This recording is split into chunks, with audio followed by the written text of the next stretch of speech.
It's okay. We're just about to. Okay, it's 6:31. We're going to call the meeting to order. First item on the agenda is present to speak. Is there anyone on the call this evening to speak? If so, just state your name and let's hear.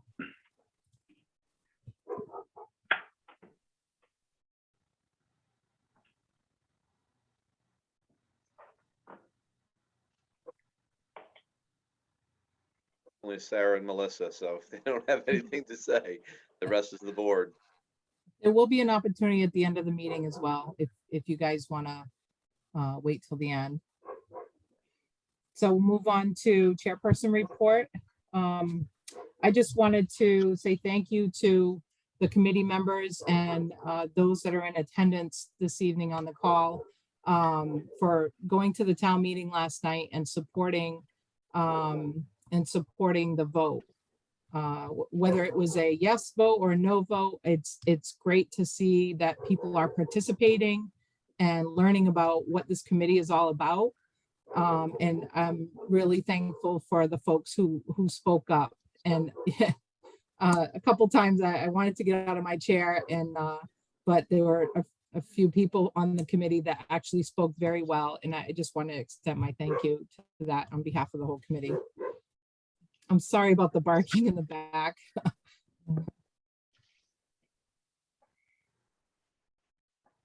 So next order of business is the approval of meeting minutes. We actually have 3 sets of meeting minutes to approve this evening. One is from our regular SBC meeting from September 15th.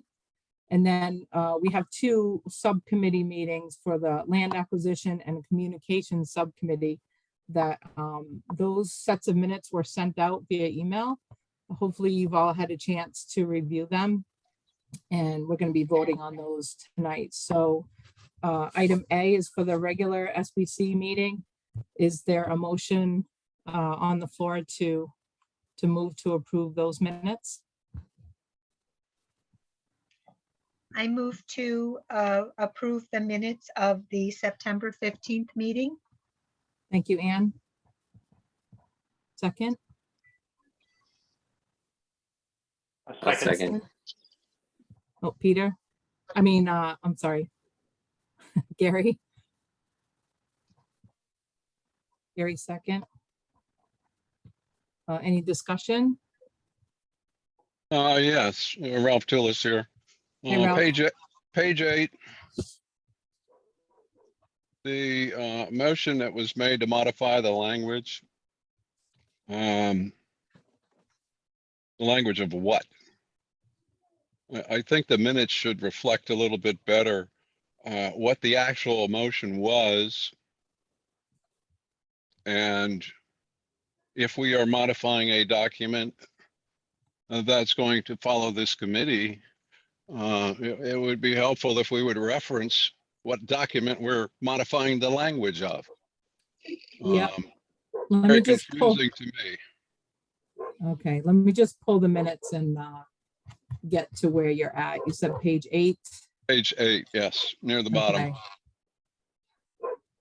Catherine, you made the motion, and then Ann, I think there was some discussion about modifying that motion. Yeah, this was in regards to the Board of Finance recommendation. But I mean, to your point, we can certainly add that. It's basically the recommendation for the Board of Finance. I know, but if you're Modify the following, language. when you try to follow the committee's actions via the minutes, the minutes really should be more specific about decisions made and a little less specific about the back and forth of discussion. Minutes should record, decisions, votes, motions, and the vote on the motion. I just want to see it a little bit more complete. And so when we look back in 6 months, we know exactly what we were talking about. Yeah. Makes sense. Any other comments? Haven't found any yet. Any other discussion from anybody else on the committee?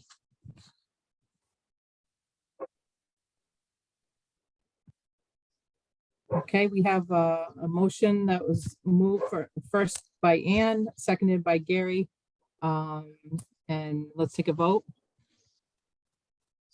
All in favor, say aye.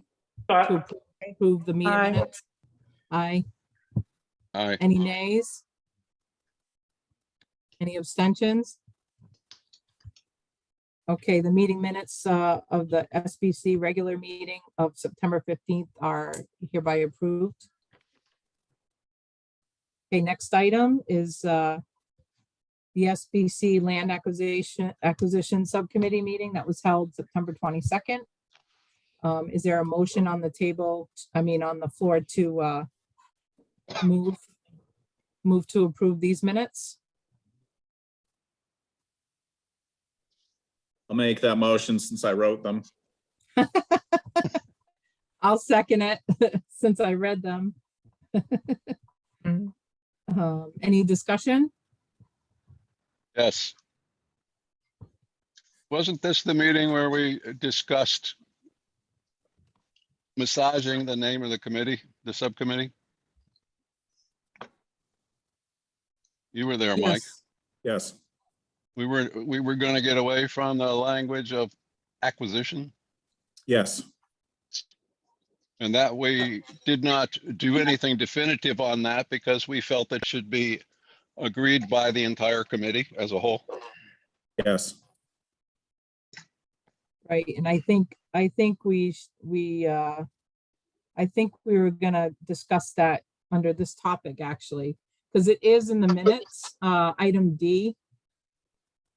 Discussion, Catherine, just Yeah. a point of order here. We're talking about approving the minutes right now. Yeah. So we don't have to talk about what the meeting was about. We have to talk about if the minutes are accurate. And then we do have action later in the regular agenda for this. Just looking for it in the minutes, Mike, that's all. Well, if I didn't get, It's 2D. item 2D. I'm trying to move screens here, but I thought I had it. 2D, join the discussion club. concluded with consensus, ...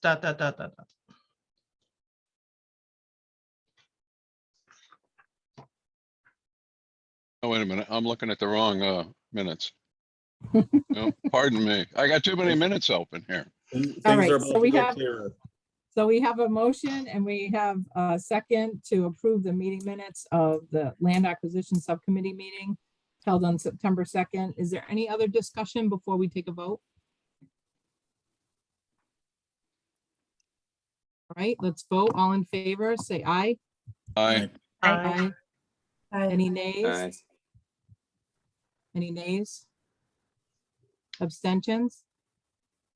Catherine, this is Peter. I'm abstaining because I can't be looking at the minutes right now. All righty. Well, you'll want a roll call vote just to clarify. Okay. Not Phil, unanimous. you can't I vote? don't vote. Okay. It's a yes for me. Erica, Yes. Ann, Yes, Justin? Yes. Peter is an abstention. Mike McCoo, Yes, Gary, Yes. Brianna,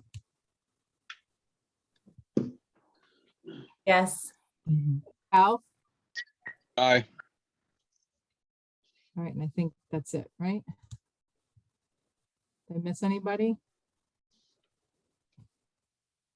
Okay, so we have, I didn't count it, what is it, 10 yeses and 1 abstain, or 9 yeses and 1 abstain. So the meeting minutes of September 22nd land acquisition are hereby approved. Right, next item is the SBC Communications Subcommittee meeting that met on September 22nd as well. Is there a motion on the floor to approve those minutes? I'll move. I move to approve the minutes as presented. Is there a second? I'll I'll second. second. Oh, Ann. I got Ann.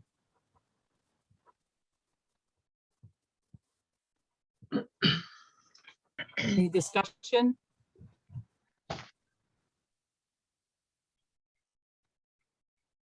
Any discussion on the subcommittee, communication subcommittee meeting minutes from the 22nd? Hearing none, meeting minutes are approved. Aye. We have to vote. Oh, we have to vote, sorry. All right, let's take a vote. I'm trying to take notes too, so I should probably stop doing that. mhm. All right, let's take a vote. All in favor, say aye. Aye. Aye. Aye. Any nays? Abstentions? Just me again, the driver. All righty. So let's go through it again. So I'm a yes to approve the communication subcommittee meeting minutes of September 22nd. Erica, Yes. Ann, Yes, Justin, Yes. Peter is an abstention. Mike McCoo, Yes. Gary, Yes. Brianna, Yes. Ralph, Aye. and I think that's it. So now the meeting minutes are hereby approved. So that's 1, 2, 3, 4, 5, 6, 7, right? 7. Am I counting that right? And is one it 8 and abstention. 1? It's 8 and 1. 8 and Yeah, 1. I didn't count myself. 1 abstention. Okay. So next order of business is communications.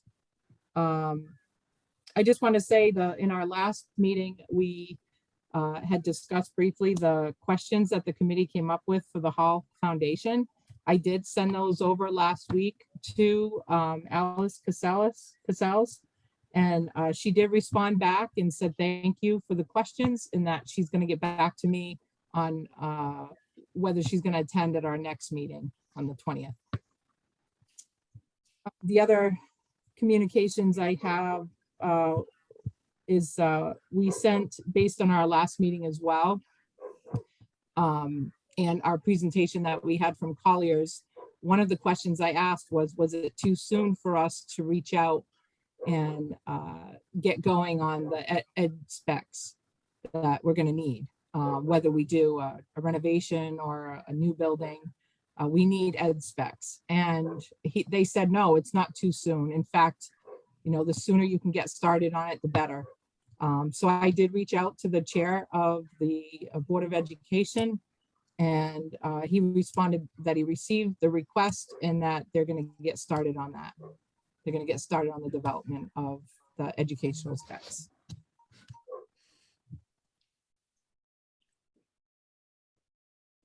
I think that's it. I don't have any other communications. We still do have our SBC email, and I haven't received anything from that from anybody other than the test that I originally did. But I think that was it. Next item is subcommittee reports. I think this is basically an update of what we already approved the meeting minutes earlier, but this is where we can hear from each of the lead subcommittee members. So why don't we start with the land acquisition subcommittee? All right, hang on just a second. I'm moving things around my screen again.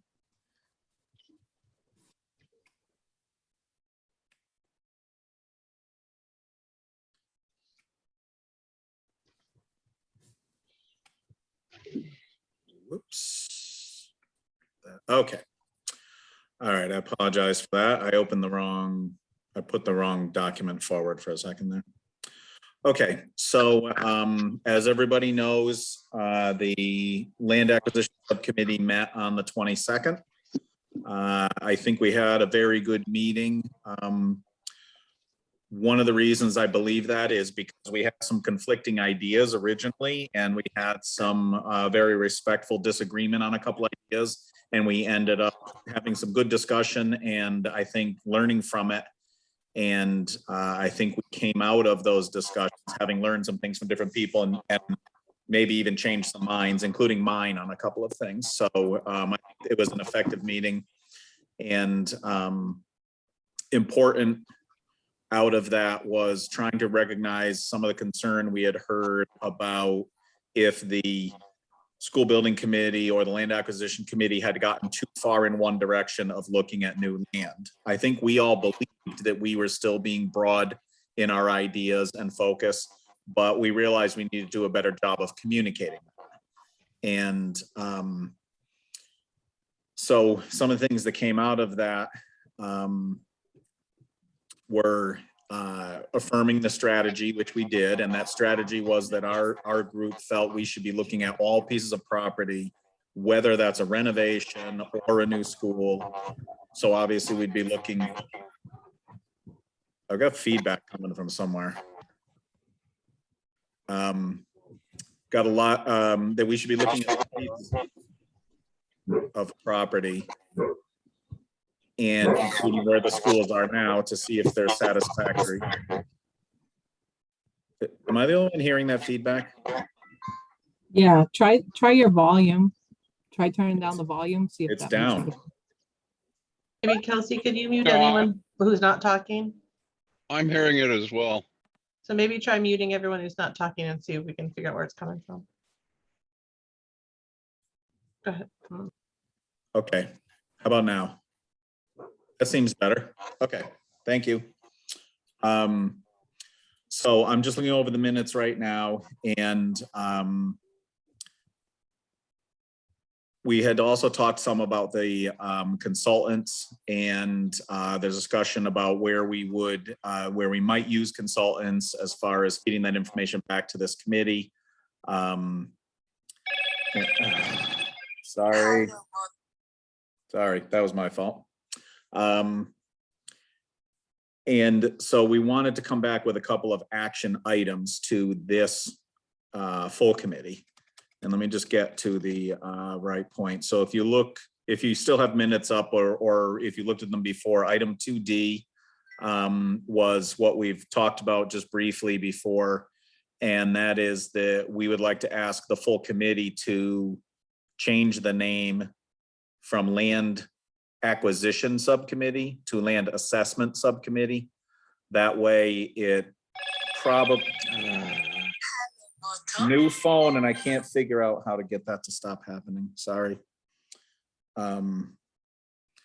We hope that sends a different message to people looking at it, that we're assessing pieces of property. We're not only looking to purchase property. We may very well end up recommending a property purchase to the full committee, which may get recommended to the taxpayers. But we hope that this title is a little more all-encompassing. And then we also wanted to talk about the assessment tool that we would use for evaluating those properties. So when we get down the road further, and maybe we're a year or two down the road, we're at the point where we've selected a strategy, we've selected where that strategy is going to occur, that we have a measuring stick that we used that is consistent and defendable. And if someone says, why did you do that? We have good reasons why we did it. Or if something goes awry in the process, let's say, for example, we are looking to purchase a piece of property, whether it's to add on to the current schools or to put a new school up. And suddenly that property becomes unavailable and we have to move back one step.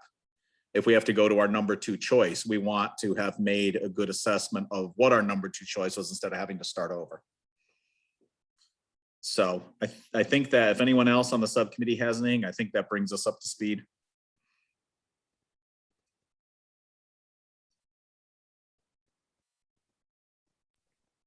Yeah, Mike, I was just gonna add, sorry, I was just gonna add that we did also discuss a list of criteria of how to evaluate existing properties. And earlier when Mike was talking about all properties, I think what he meant was, all existing town-owned properties for opportunities for us to potentially use or not use, as well as existing properties that the current schools lie on, Center and Hall. And then as well as any new properties that come up that could be potential.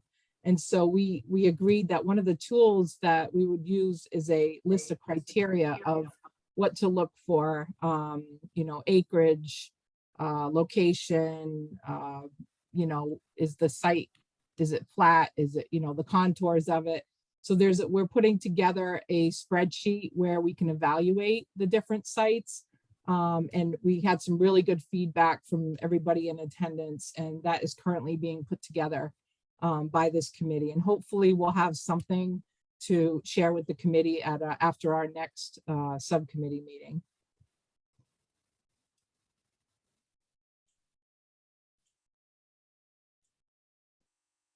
I don't know if anybody. I think that 3G was a important point as we start to summarize a list of properties, and that is, we can clearly identify town-owned property, but we should not identify privately held properties at this juncture. There's no benefit to anyone to do that. That's right. So what we had discussed was just, you know, parcel A, parcel B, parcel C, and there would be a separate document that would and not something that would be public until such time that until such time that a decision is made that that's the direction we're going. And we really can't do anything until there's an agreement with any property owner anyway. So up until we get that point accomplished, knowledge of what parcels we're looking at needs to be closely held. Agreed. So the state of Connecticut has what they call the guidelines to help evaluate properties. And that's something that I tapped into online, and I got some information. It's basically the Connecticut standards and guidelines that are used to help with the grant application. And there's a whole section there that of items that will need to be evaluated on the property side. So like I said, we'll hopefully after our next subcommittee meeting, we can come up with a template of how we're going to keep track of the work that we do in that subcommittee, and we can share that template with you at one of our future meetings. I think we should be sharing that with the land evaluation committee now. Well, when we finish it, Ralph, we will. It's not done yet. Well, if you're looking at a document that the state of Connecticut has that discusses criteria for land features, that's something that should be disseminated to this subcommittee Well, as soon as we can. Those items are going to be carved out of that document, because that document is probably 200 pages long. And the site portion of it, those items are going to get carved out and put into our evaluation criteria. Well, let's get going on it. It's in progress. Erica?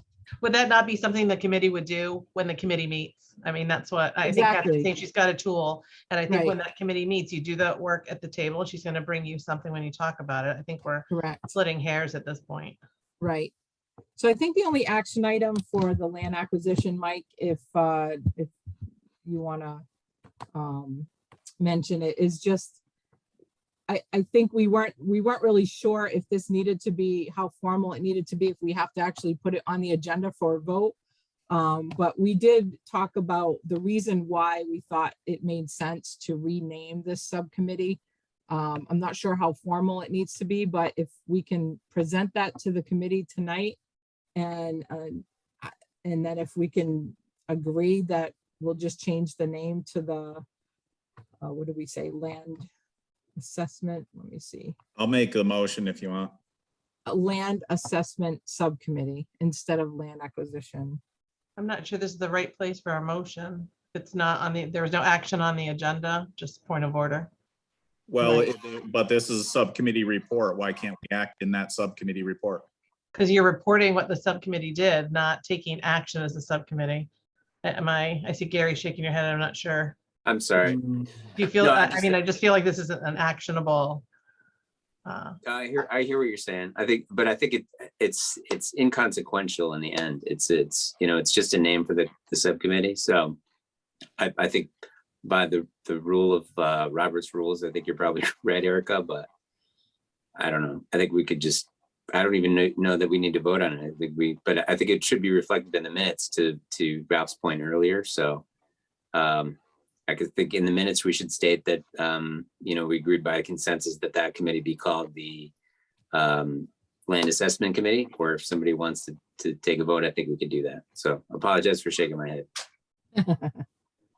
I Can I make move, a comment? Oh, sorry. Go ahead, Mark. I move that we add an agenda item to new business. Item 8C, naming of the Land Acquisition Subcommittee.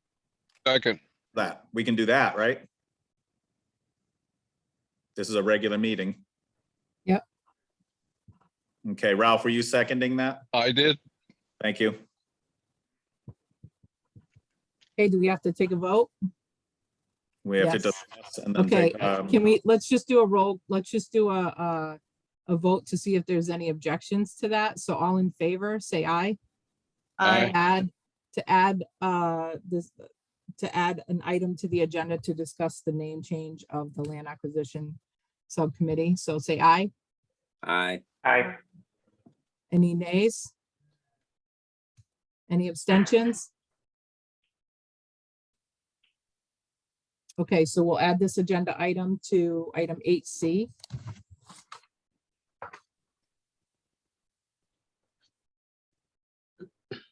Okay, I think unless there's any other discussion about the Land Acquisition Subcommittee, if there's any other members that want to share their feedback, we can move on.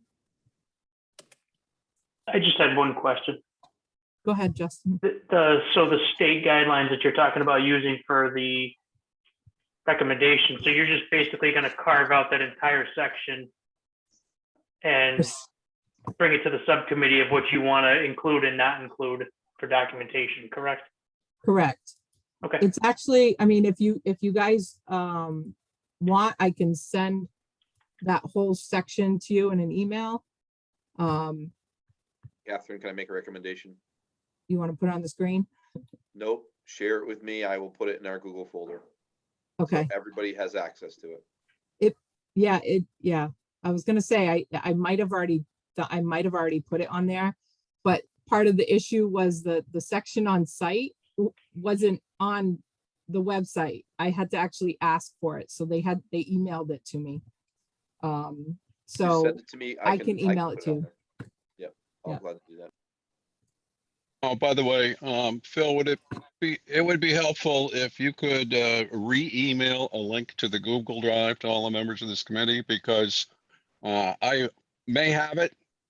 I thought I bookmarked it and the link didn't work. yeah, I Will can't do. get it either. Will do. So if we're going to refer to the Google Drive, I think all the members should be able to find it readily. Bill, I just sent you the 2 links that I got from Costa. So if you wouldn't mind just clicking on that link so we can share a snapshot with the committee real quick. It's the 4,000 site selection and design section.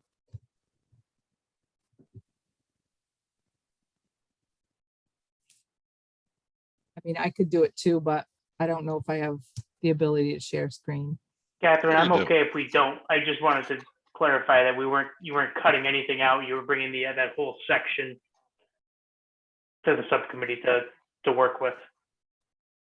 That's what we talked about, Justin, and we were actually, we figured that whatever sort of spreadsheet or assessment tool we created, we might add a few more things to that, which might be things that are locally valuable.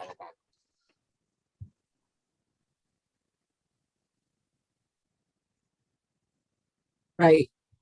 That's exactly it. So I don't mean to beat a dead horse, but to Justin's point, it may not be all the narration of this section, but it'll be the criteria of what we're gonna evaluate when we do our, when we do the review of each of the land items, land or properties.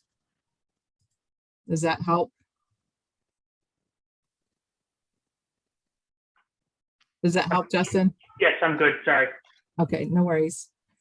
Okay, so let's have the communications subcommittee give us a quick update. We're on the agenda later, if you just want to wait till then. Okay, yeah, good point. We're 7B, right? Okay, so let's move on. Old business. So the first item on old business was I thought it would be good to bring up the Collier's presentation that was where we had the Collier's representatives come to our meeting last week and speak about the different paths in the process of going through you know, this project, for this subcommittee. And they shared a document with us, and I thought, Phil, we could pull that up to just see if anybody had any questions. It's an opportunity. We didn't really get to talk as a committee after. People did ask a few questions of Collier's, but we thought we'd at least bring this up again as an opportunity to discuss and see if there were any specific questions about, again, this is just a guide. This is not set in stone. This is really just a path, potential paths that we could go. And you'll see on both sides, there are very similar things that have to be done. Item 2, calculate school size based on population study. So one of the things that we have to do now that we have the funds is to get our town enrollment studies, get those completed. So there's a bunch of other things on here that we're going to go through. Test fit concept planning, meet with OSCGR, and then determining the state funding. So I just wanted to open up the table, see if any of the committee members had any questions or wanted to discuss it. I didn't want to discuss, I just want to, I remember we asked them for this. I took copious notes and made my own kind of diagram. Is this in the Google Doc, Phil, for us to reference? Is it worth putting it there just to give us a brief overview? Otherwise, I'll continue to refer to my notes. Thought I emailed this out to everybody, but maybe I didn't. I'm glad to. I mean, Okay. or I can put it in the Google Docs too, whichever. I can do both. I was under the impression that this page was going to be distributed to all the members of the committee. I thought so. I thought so as well. Again, I took And that pretty hasn't good notes happened. on it, but it happens, Ralph. I'm sorry? I think it happens. I think Phil probably intended to, and Well, it hasn't happened. I haven't gotten a copy of right. it. I said so- it. Look, it Well- happens. Sometimes we Oh, it forget. I hasn't. think he said he'll Okay. get it back to us. Yeah.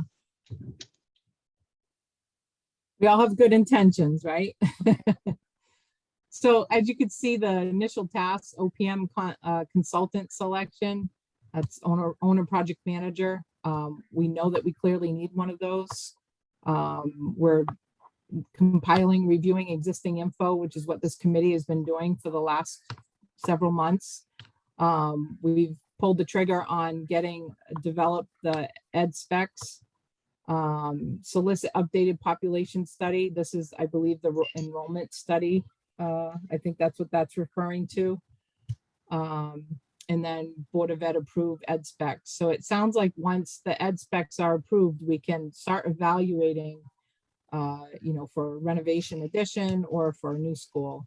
We could start evaluating those two paths and then hopefully come up with a single solution.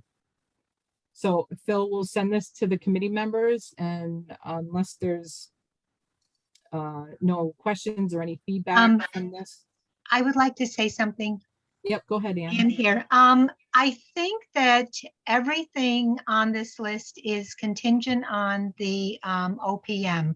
And I believe that even when the Board of Ed begins, and I may be wrong, Phil, when the Board of Ed begins to approve their to develop their ed specs, do we do that in conjunction with the OPM? They will A question assist. for Phil. Yeah, Yeah. Is that, Phil, is that true or? If you write it into your RFP, yes. Yes, okay, Specifically- I'm feeling like that's our next big step, is to do our RFP for the OPM and get that person on board. And then I think we can start to do everything on the list. And I really feel that we need his or her guidance. So that we know, and we can do it more efficiently if we do it with the OPM rather than trying it ourselves and then realizing that, we should have done it that way. So to me, that's our next big step. thank you, Ann.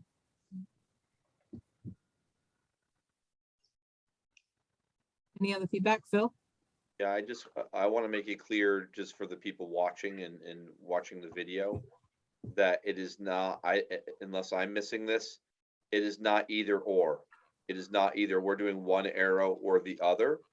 It is that you're doing the initial tasks and you're doing the left column and the right column at the same exact time to determine, to get to the bottom here, to then Right. finally make the decision which way you go.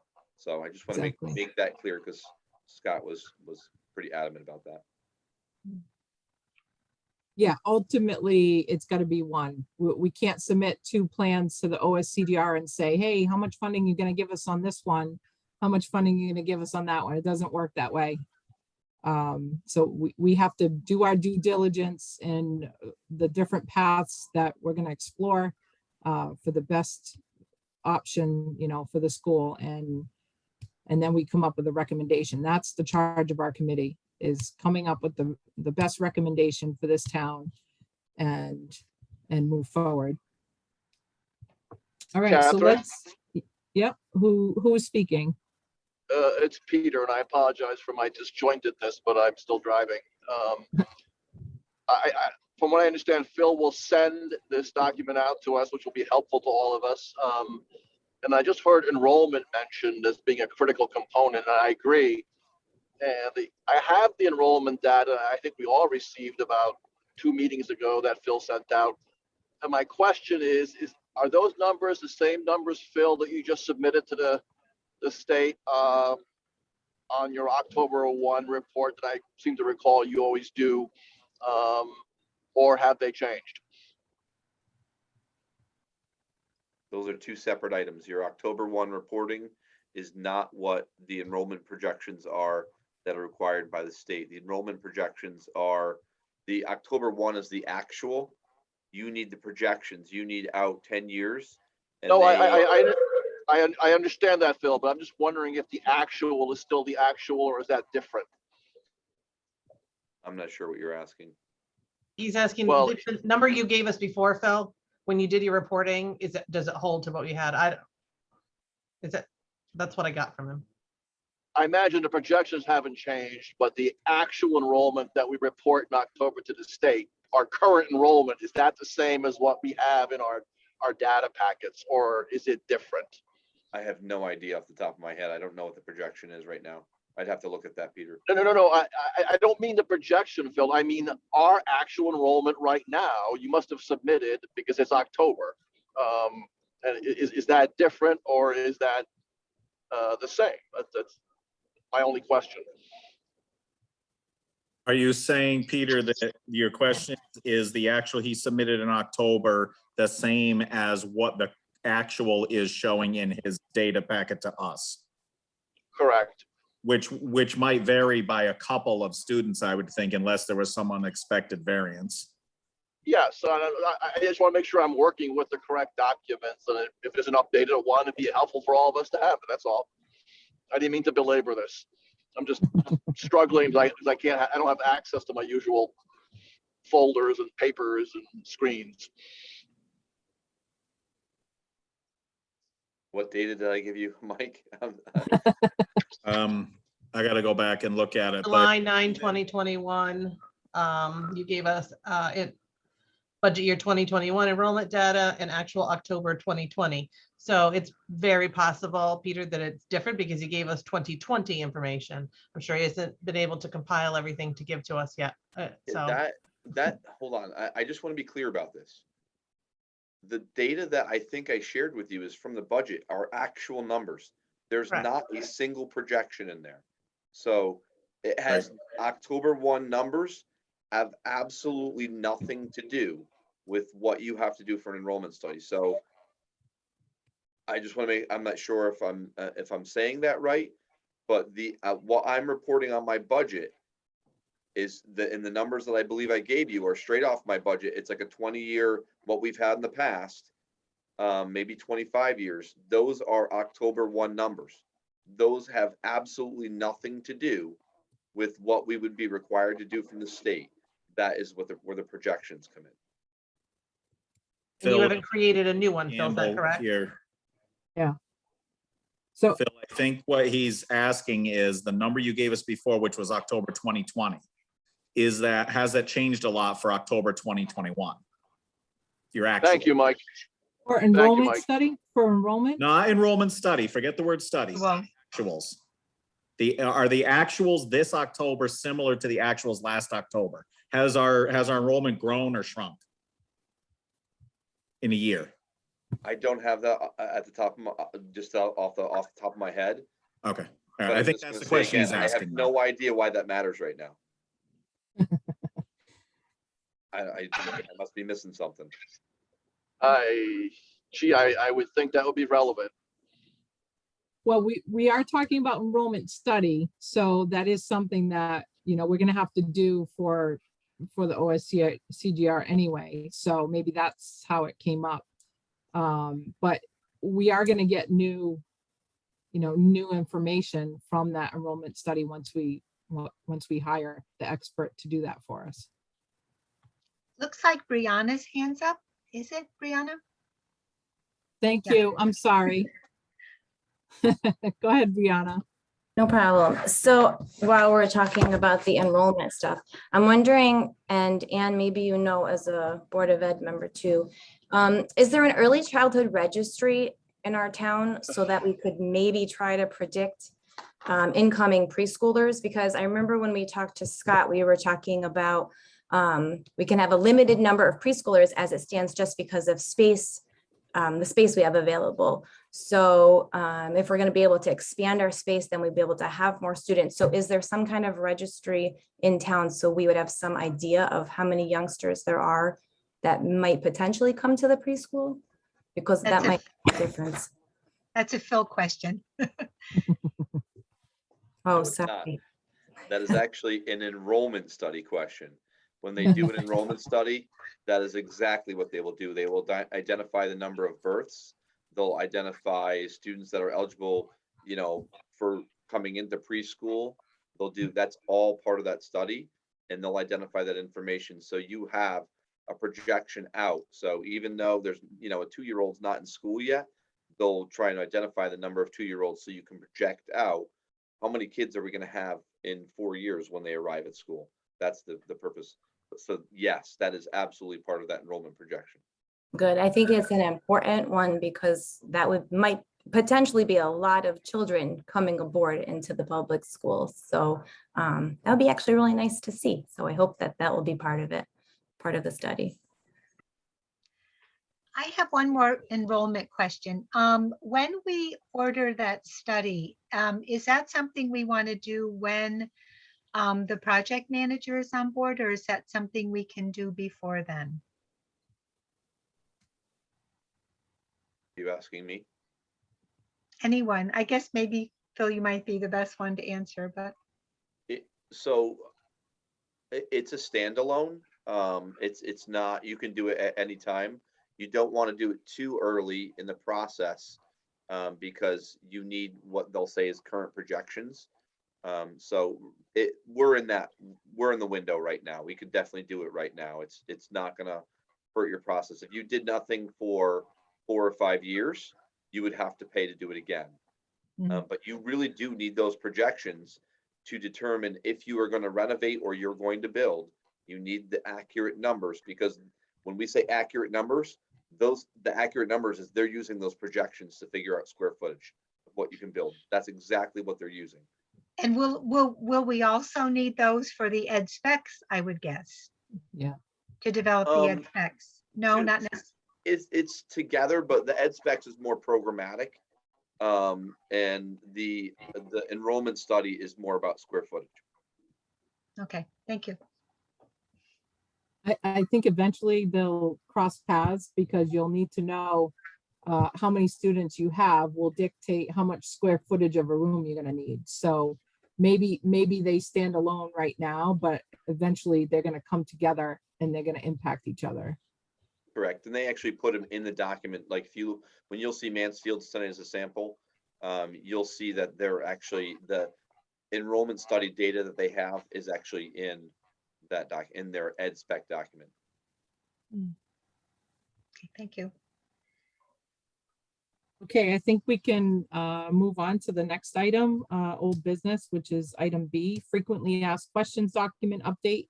This was a result of the subcommittee communications subcommittee meeting. So Phil, if you want to share. Thank you.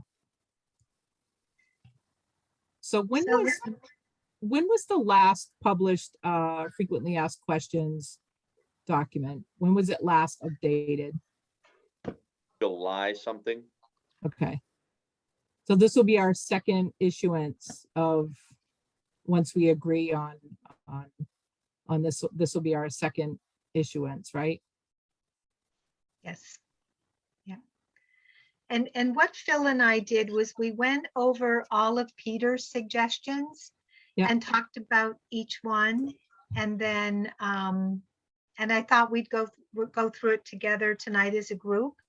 And you all can have input into it also if you want to make any changes to what we had decided.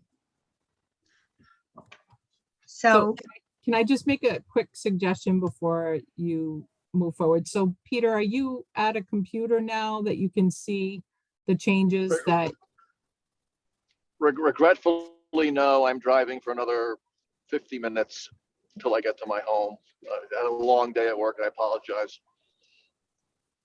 Peter, if we were to read what we are suggesting, would that work for you? Or would you rather table it till you can look at paper? No, I don't wish, I don't wish to slow down the process. Just proceed as you would, and I'll do the best I can. Thank you, Ann.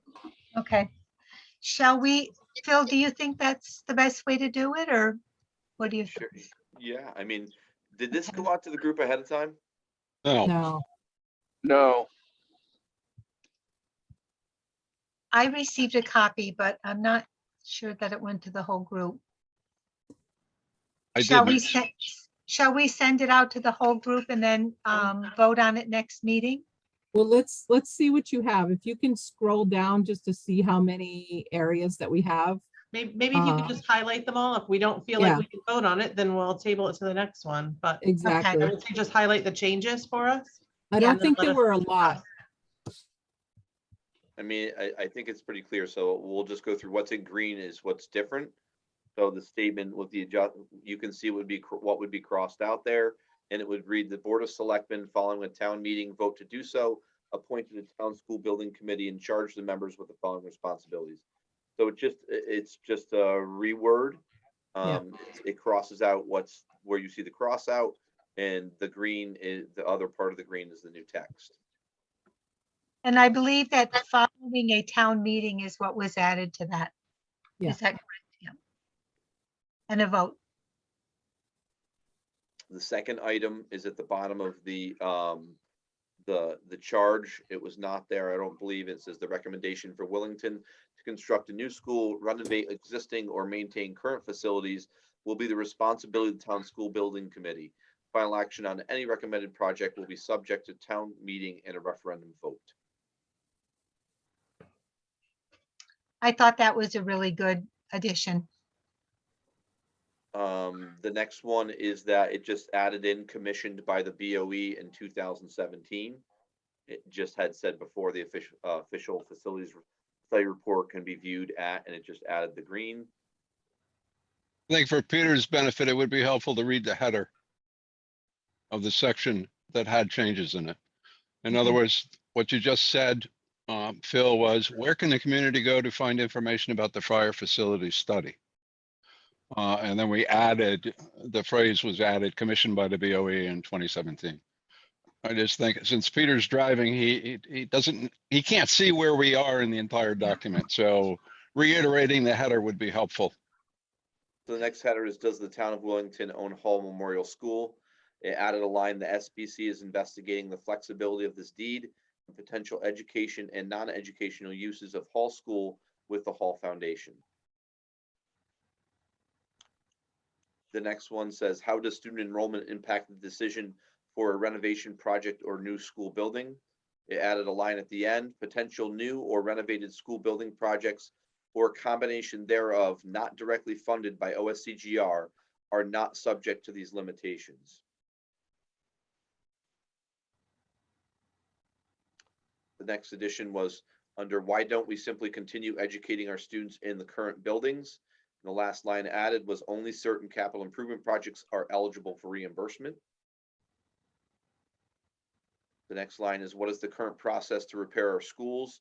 There was a line in the middle that was adjusted to read, all town CIP projects are approved by the BOS, BOF, town meeting, and budget referendum vote. In 2017, the Friar Facilities Study Report identified an estimated cost of $14 million for both schools to do complete capital improvement projects, the majority of projects which are not eligible for reimbursement. The Capital Improvement Improvement Plan does not include funding for emergencies that occur, and the Board of Education would need to request the Board of Finance for emergency funds if the issue could not be resolved with Board of Education funds. And those are the changes. I thought they really added to the document. I thought they really clarified a few points when we went over them. So thank you, Peter, for that. I'm glad that it was well received. Catherine, can I? Yep, go ahead, Erica, sorry. I'd like to make a motion to approve the changes made to the frequently asked questions document page. I'll second. Just for discussion purposes, Catherine, and something you just said, which I think we said we were going to do, right where you see my cursor, I think what I'd like to do is do like something like this where, sorry, which coffee, edition 1, July, whatever it was. Yeah. I'll put the date in, and then this will read updated like that. We'll put the new date in, and next time we update it, it would say edition 2, September 22nd, and then updated, if that works for people. I think that's a great idea. How about updated too, Phil? To match edition 1. No, on the second line, they're updated to September 22nd, 2021. In other words, not Oh, two is TO. not the number Oh, two. TO. It just said TO. updated and the date it was updated. Why would you say Yeah. updated to? And I would say the date would be today if we make those adjustments. Correct. Yeah.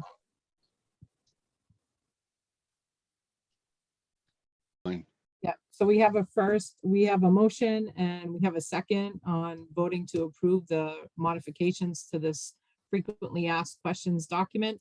Any discussion?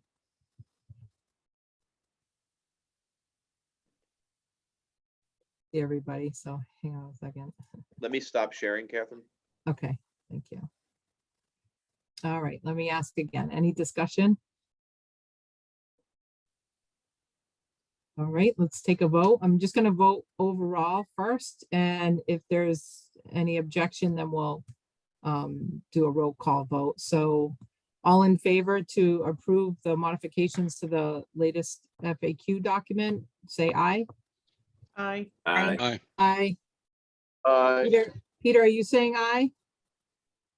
He said aye. Okay. Any nays? Any abstentions? Okay, so this document is approved for reissuance to our website, and I believe the other communications locations that we have set up. I can't remember what they are at the top, but maybe our website, the website, and then was another page, I think, Phil. So where does this get posted again, if you can remind everybody? It'll go on our website, and what I'll do is I'll just put a link and say updated FAQ document available on our webpage, and I'll put that on Facebook, on the Facebook page. Okay. All right, next item is our request for proposals. So as Ann mentioned earlier, this is our next sort of big task for this committee, is to get the assistance of our owner's project manager. And we do have Collier's offered to help us with preparing the RFP. I know, Phil, you said that there was a sample that Mansfield had that we could take a look at as a committee. But I think the first order of business is to give them our purchase order so that they can start attending our meeting and help us with that RFP development. Mike? I don't think we can give them a purchase order until we've done an RFP and put them on contract. So I think we have to think about this process, because the other thing is, if we work with Colliers to develop the RFP, we have to make sure that we still are maintaining a fair bidding process, because they will also be bidding to that RFP. Right. That's right. Erica? I'm sure there's a way this has been done 50 times already. I guess we have to figure out, either from Mansfield or whoever else, the right sort of process. Phil? Sorry, I'm not. Yeah. Hey, Sorry. this is my meeting. I'm sorry. Mike, Erica, go ahead. And then I'll go to Phil. You want, okay, Phil? Mike, there is a process. I will tell you that the owner's project manager typically is brought on board for a full amount from to the beginning to end. And Mansfield's was about $300,000. So we have 100,000 in our budget. So you have to write, you can't write an RFP with everything under the sun, because your funds will not cover it. You have to write a very specific RFP, RFQ, whatever you want to call it, request for proposals, that is up to referendum. And typically when you would write it, you would say referendum, you know, to the through process. And Gary, I don't know if you've lived this, or Catherine, you've lived this. We've looked at a lot of RFPs, and they're beginning to end. So they're not just to, we're doing this the Willington way. We're writing a very specific RFP and trying to stay within our budget. And because you don't want to put something in where, you know, you could add it and say, hey, with a potential to bid again afterwards, but if you don't have the funds, you don't want someone to come in at $400,000. So Right. it's a little quirky. So just a suggestion, one thing we could do is, I mean, we can try the best we can to kind of read the tea leaves and figure out what's feasible for $100,000. Something that I've done before and I've seen others do is you say how much money we have. So essentially you're asking people to compete for the amount of work they can do for that amount. So you're kind of changing it a little bit, but you're being clear about what our budget is, and you say, you know, assuming when we get to referendum, then there's probably another contract in there, but that's the way I might think about doing it. Thank you, Gary. Erica? So I think, Catherine, what I hear you saying is that you'd like to use some of that money to hire someone to help us write the RFP. And then the Correct. remaining funds would be used for the OPM. Which, Is that what I'm the hearing you say? yeah, the assistance for helping us put together the RFP, because there are a lot of parts to it. Right. Like Phil just mentioned, if you put everything in the project, we could blow our budget like in a heartbeat. So it's important to identify what do we need at different stages of the process. And to Gary's point, if we let them know, look, we have to get to this point in the process. We need you to help us get there. This is what we have. And then they will tell us, okay, we can get you to this point in the process for this amount of money. So let's say that think- cost us $3,000, then we'd be looking at how to get us to referendum with $97,000. right, exactly. Well, we can't, there's other, I don't know, I've just made up a number. yeah, there's other parts of the charge that, we have to be careful about what, we can't just put all the money towards the OPM. There are other consultants that we may need for, to fulfill other parts of our charge, Anne? Two things.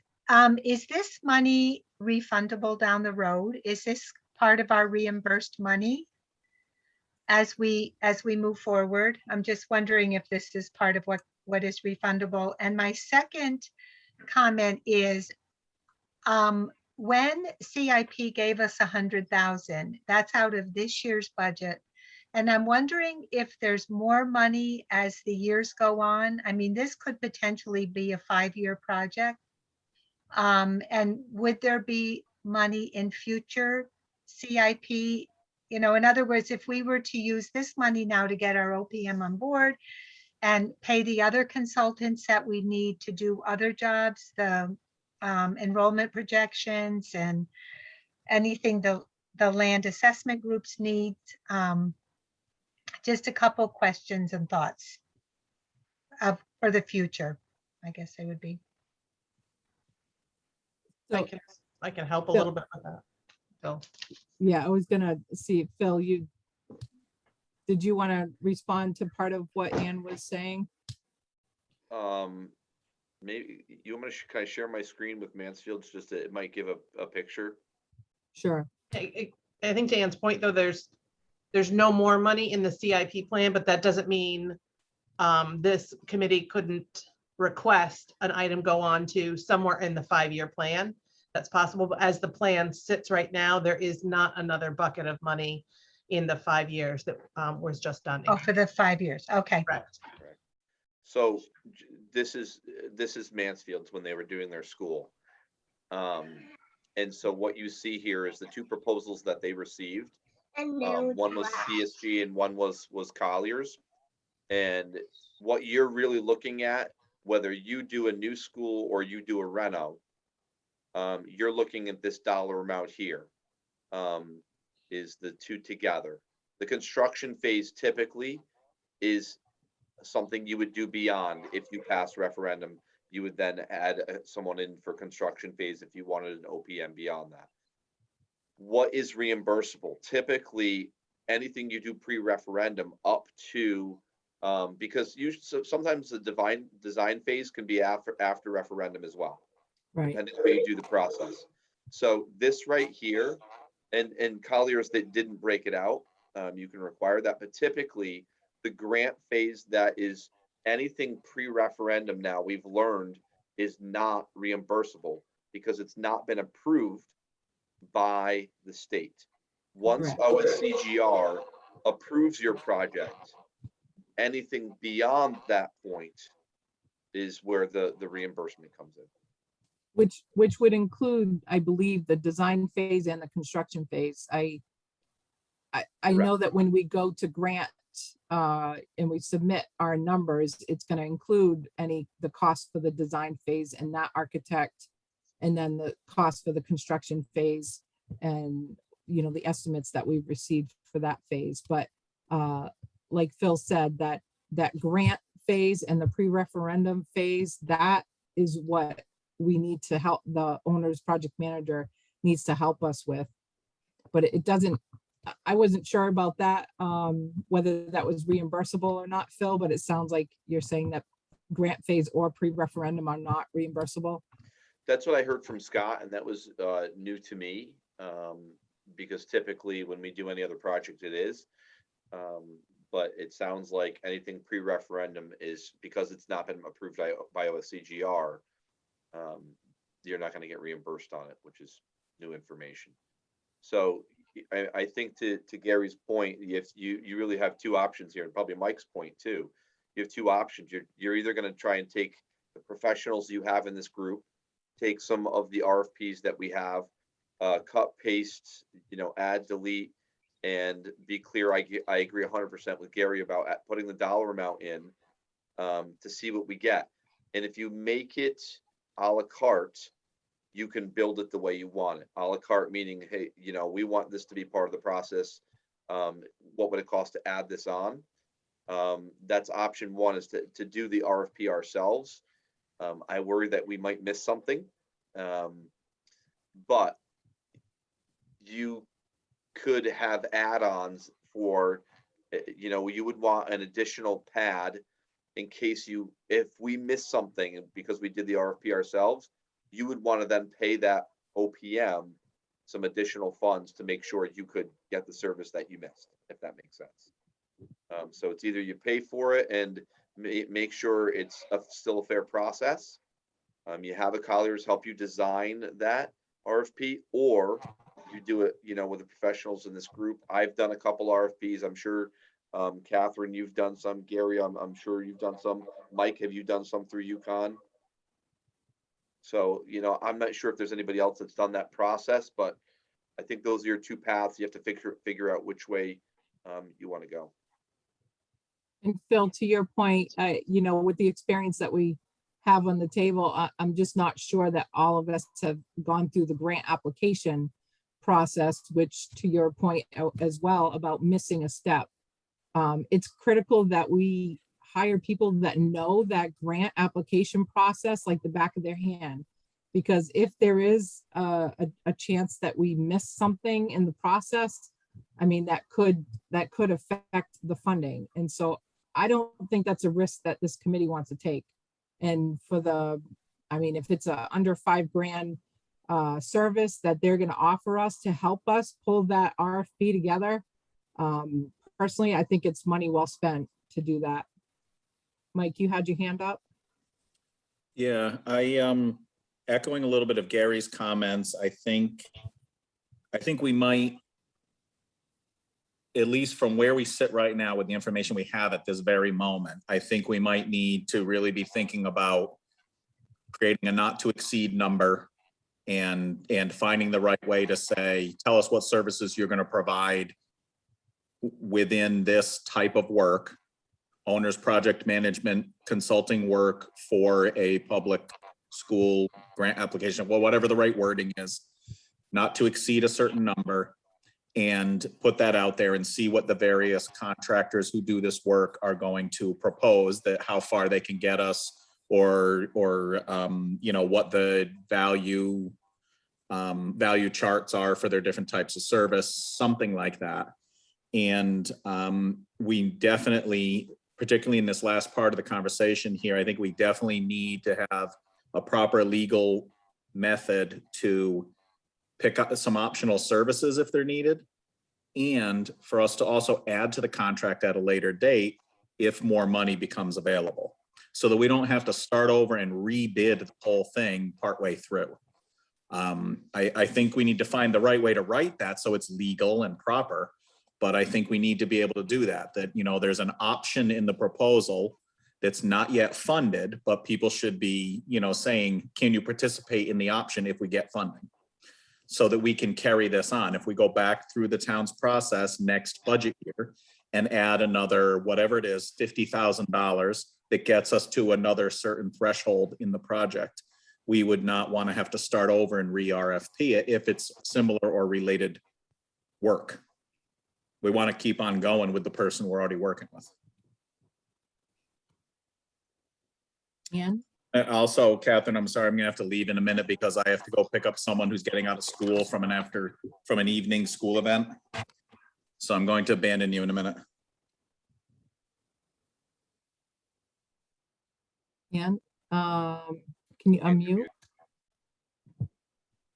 Okay, we talked about the money becoming reimbursable.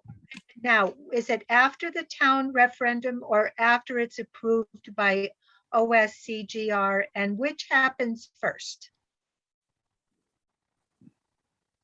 Does it have to be approved by the grant office in Hartford for us to vote on it? Or do No. we vote on it and then it goes to the grant office? You can do it both ways. Scott has said you can go to referendum before, or you can go to referendum afterwards. So, But I would want the OPM to absolutely weigh in on that process and what they think the proper channel is to do it. The bottom line is there is no reimbursement until OSCGR approves it. okay, so it's their approval that will click in the reimbursement. Correct. All right, thank you. Have we not in the past been in a situation when applying for a grant that we had to get the, get a town meeting vote before we could apply for a grant? Or am I misremembering some things?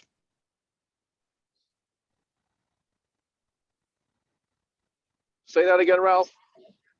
A question.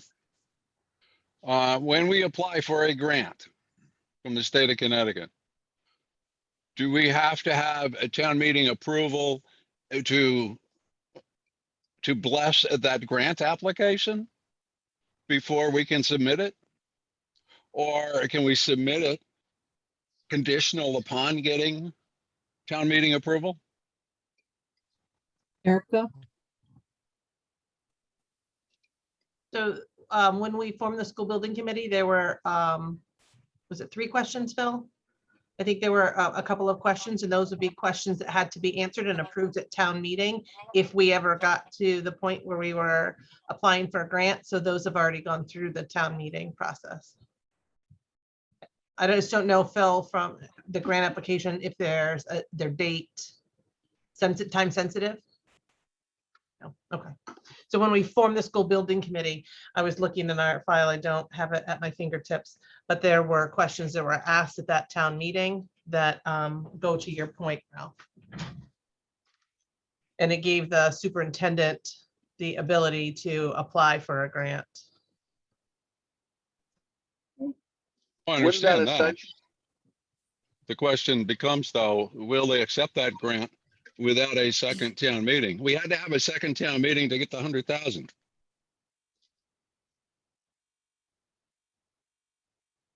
No, we've already asked the question. We asked the question for the $100,000 a long time ago. Not at a town meeting. We did that last night. Yes. Well, I thought that No. was it. Oh, no, at a prior town meeting. That was a third question, I think, or second question. The December 2019 town meeting was when we got the blessing from the townspeople, which was portrayed at that time as making it eligible for potential reimbursement. That's what we did in like December of 2019. So at the time, it was our thinking that it was going to be or potentially eligible for reimbursement. And actually, if I can just highlight our school building committee charge, item B, it says the committee is authorized to request the Board of Education and Superintendent of Schools to file applications and other documents as may be required by the State Board of Education or the State Department of Education. I don't know if that's falls into the OSCGR grant applications, but it says file applications and other documents as may be required. Okay. But nonetheless, we can submit for a grant. What happens when if the grant's refused? Denied. You know, the town's going to want to vote on whether or not we spend the money on a new building on a new site, or we spend the money on a renovation. You can apply for the grant, that's great, but my That is a referendum. question still stands. Will the grant application be accepted without a town meeting vote on the chosen course of action? well, Phil, correct me if I'm wrong, that's the referendum we're talking, to get to a referendum of the townspeople, Ralph. That's not going to be another town meeting vote. That would be a referendum. Okay, well, town meeting, referendum, same thing. The legislative body's got to act on it. That is correct. What we did was authorize the ability to apply. And then that item, and it's required to move forward, would be a referendum in order to spend whatever the dollar amount would be. So what we're talking about is getting an OPM that would get us to that referendum. Okay, well, I'm not completely understanding this, but I'll learn. It's exactly why we need an OPM for all of us, Ralph. You're not the only one. Well, I understand it's a questions. convoluted process. Mm. But Ralph, you're right. We can apply for the grant, but we can't spend the money until we get authorization from the townspeople to spend the money, and that's the referendum. So we need to know how to get from where we are today to that referendum. And then that's going to tell us whether or not we move forward with the project. I understand, but DAS, OSC, are they going to want to act on a grant application if the townspeople haven't endorsed what the grant's applying for? Wouldn't that essentially be the referendum question?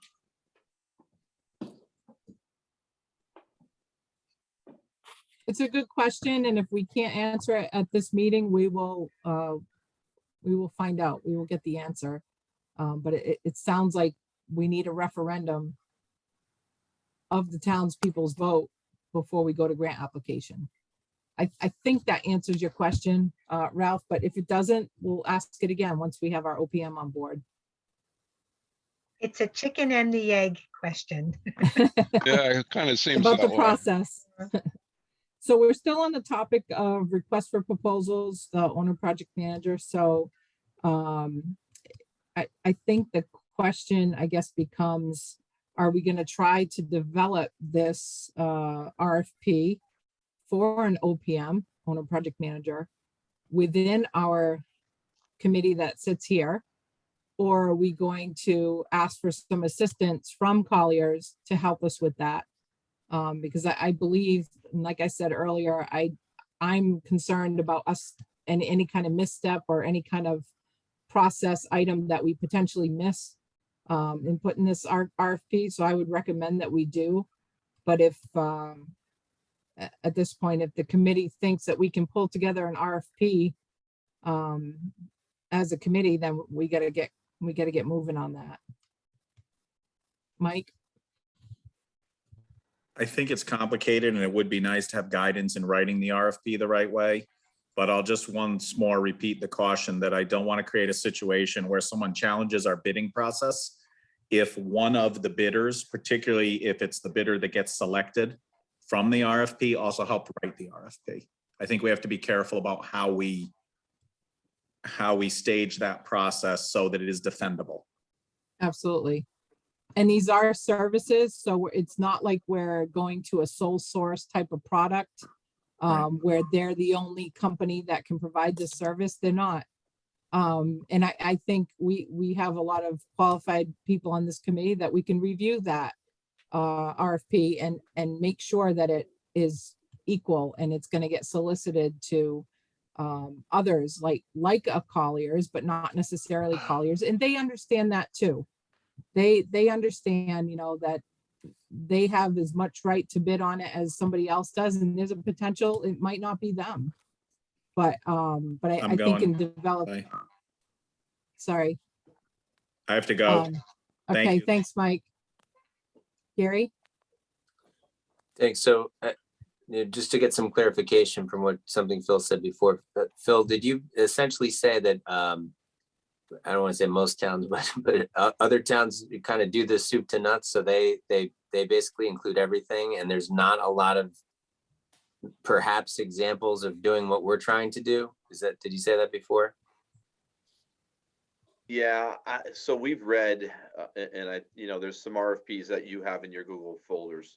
I've read a ton of RFPs about owner's project manager and trying to find something where it doesn't say we're building a new school or they identify what they're doing. And that's the challenge of it, is so you're tweaking it to what we're trying to accomplish to get to pre-referendum. Sometimes people will hire their owners, bigger towns, where you have your own town engineer that's full-time, architects, where all of those people are in-house. It's just you're billing their hours, it's just part of their job. Mhm. The big thing for me, Gary, is that we want to make sure leading up to pre-referendum, because the grant process, as Ralph said, is very convoluted. They are very particular about how they want things. And we need an owner's project manager that has done this many, many times. Agreed.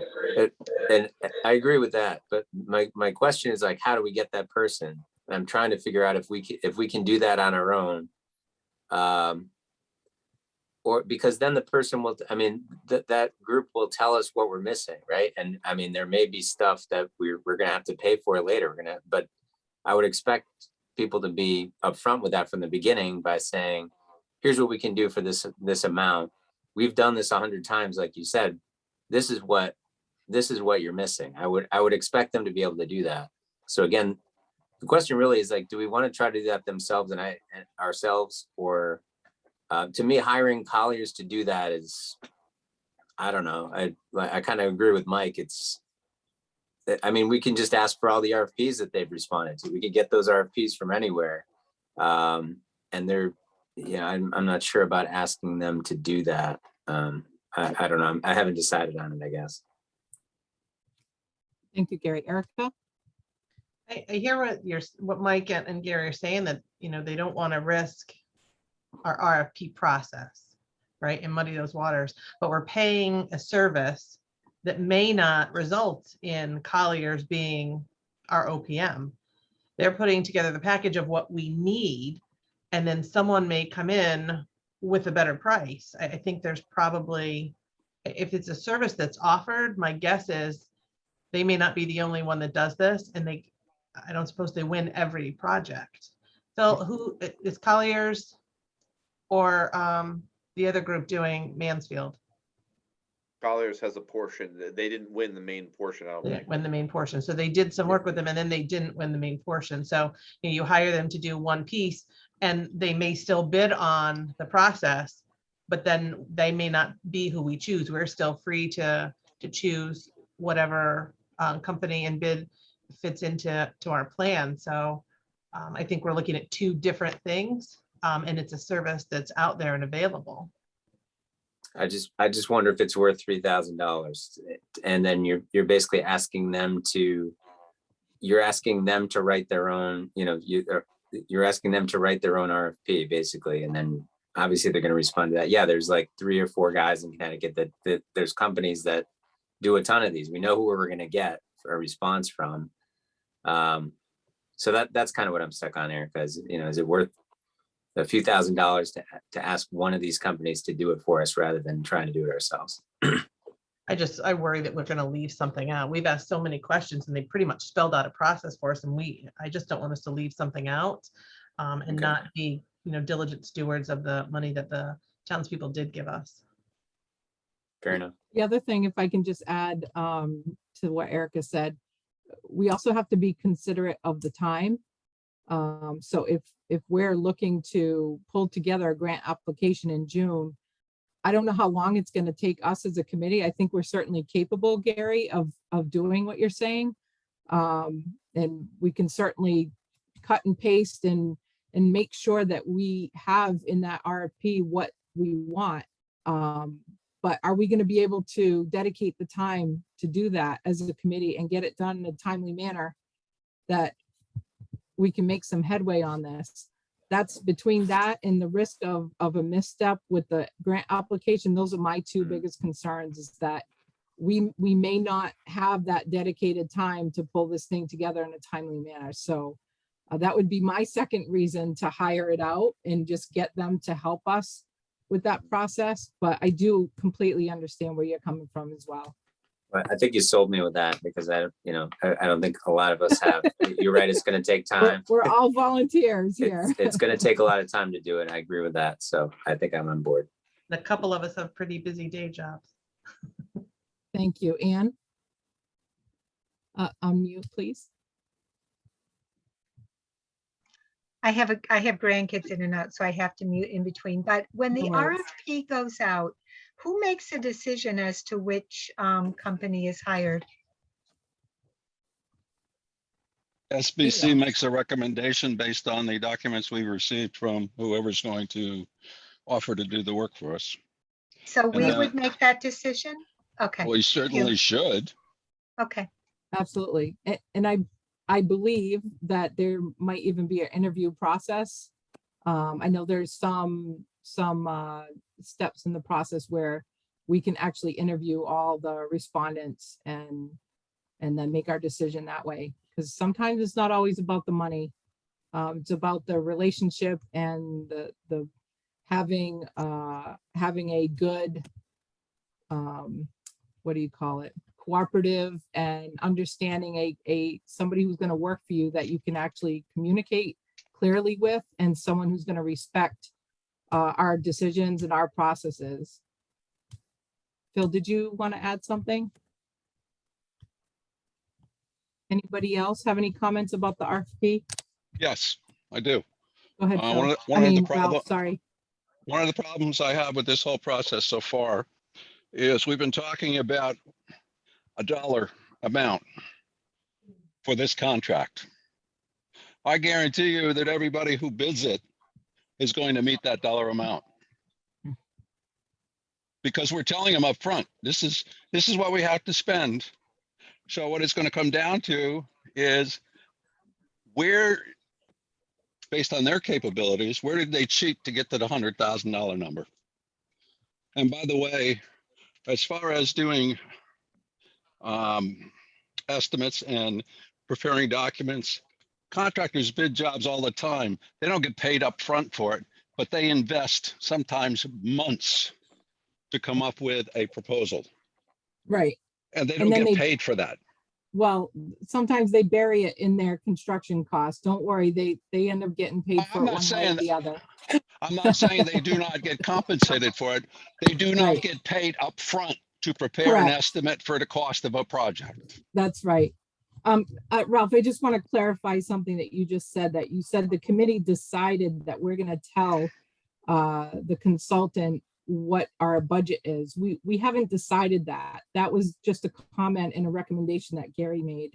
Anyone But- who's going to submit a proposal will have reviewed all of the minutes of our meetings before they finalize any proposal or RFQ.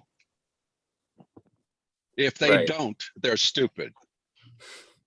But here's the thing, that 100,000 is not just for the OPM. There are other tasks in our charge that we need Understand. to fulfill, and we can't, that's something that has to be clear. It may only be 50,000 that we have for this OPM, but I think we have to start with a list of things we want them to do for us so that we can make some headway on what are our options, I agree. I agree. We need their guidance. Peter's been very patient, raising his hand. I think he's stopped driving now. So, Peter, go ahead. Yes. You drove a little Catherine, fast. thank you. I've been absorbing all this, and I completely agree with Gary and Mike. I'm concerned about Collier writing their own specs, if you will. Not that I,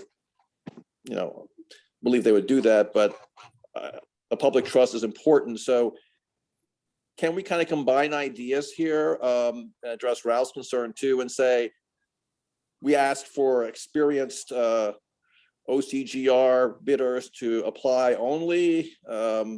And we say we have a not to exceed of $100,000, and then incorporate Gary's suggestion and say, and tell us what you would do to get us through the process from A to Z. Yeah, I think we need to be more specific, quite honestly. I think we need to tell them, what do we need help with? We need them to develop the RFP for us, right? And so what is it that we're looking at in the RFP? They need to get us started at looking at different options, and they need to get us through the referendum. That's the step. So there's a whole phase that they need to get us through. And basically that task that he shared with us in our last meeting, those are the tasks that should be in his RFP, quite honestly. That's essentially what should be in their RFP, is to look at all those things. those initial tasks, and then the ones that were for the new building and the ones that were for the renovation. I mean, I'm oversimplifying it, but that's essentially what we're looking at. I think the question is, are we going to hire them to help us develop the RFP, or do we think as a committee we'll be able to pull it together and get it to a point where we can issue it out? And I just want to say one last thing, and then I'll stop talking. But the RFP that we're creating, or that we're going to get assistance from, we're going to have the final say on what that RFP looks like before it goes out. So for the concerns of people that said it seems a little self-serving, that they're going to be developing their own list of things to do, I get it. I totally get it. And I had that thought myself. But we're going to get the final say on what they put in there. So we just have to decide as a committee, do we hire them to help us for $3,000, $5,000, or do we try to do it as a committee ourselves? Peter? Just a second question, Catherine. I'm more used to responding to RFPs than generating them, so I'm kind of deferring to you guys. But would it make sense to have someone, a resource, give us an RFP that's not participating in the bid?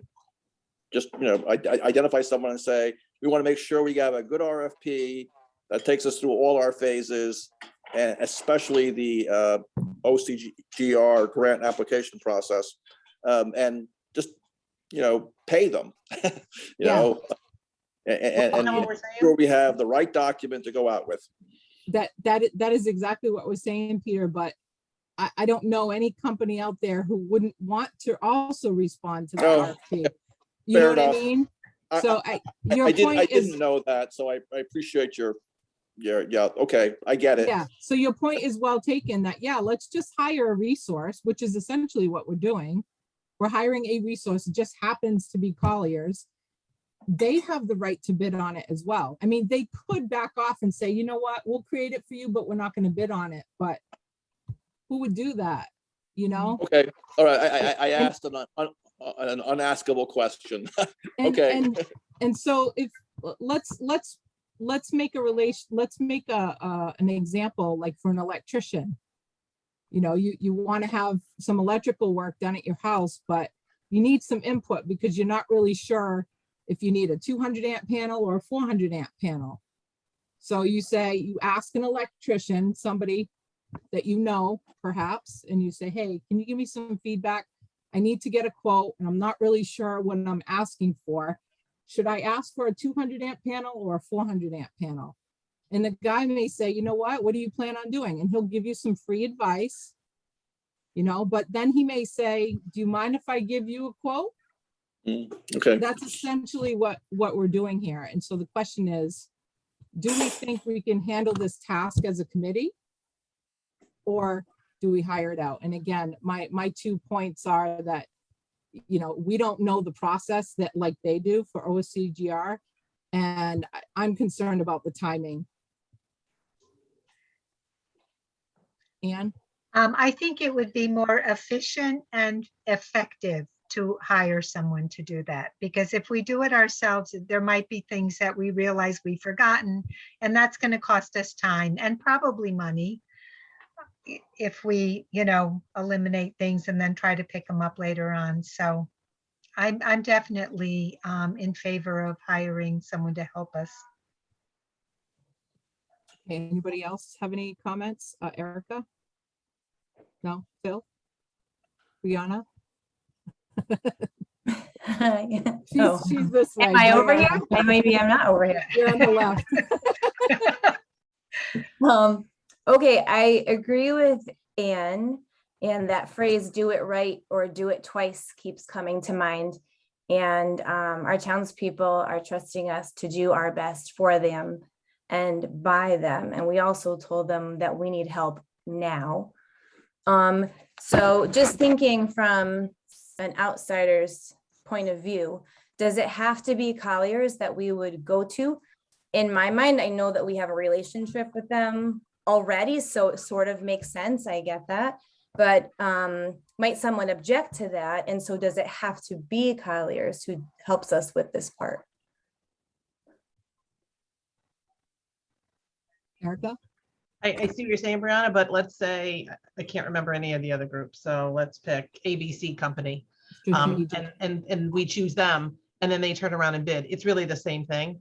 I think Yeah. at this point, we've had a relationship with Collier's because they started attending our meetings. There were two groups that kind of were coming out here. They pay attention to what's happening. It's a small school construction world. And they gave us the information. We could take the information they gave to us and ask somebody else to do it, but then that someone else is just as likely to bid on the project. So I think it's apples and oranges. It doesn't really matter. ABC Company may do the work for us. We pay them and then they bid. So we're looking at the same thing. It's either So we're- Collier's Yeah. or ABC. And we're trusting them to be professionals and be appropriate with their actions, right? I keep thinking back to, Peter's always talking about transparency, and we all want to do our very best for the folks in town. And so I'm just trying to devil's advocate a little bit and see what might be some of the objections to going with Collier's, but it makes perfect sense to me, but I just think was- two of them hung out and, they hope that we'll, at the end of the day, build some relationship with them.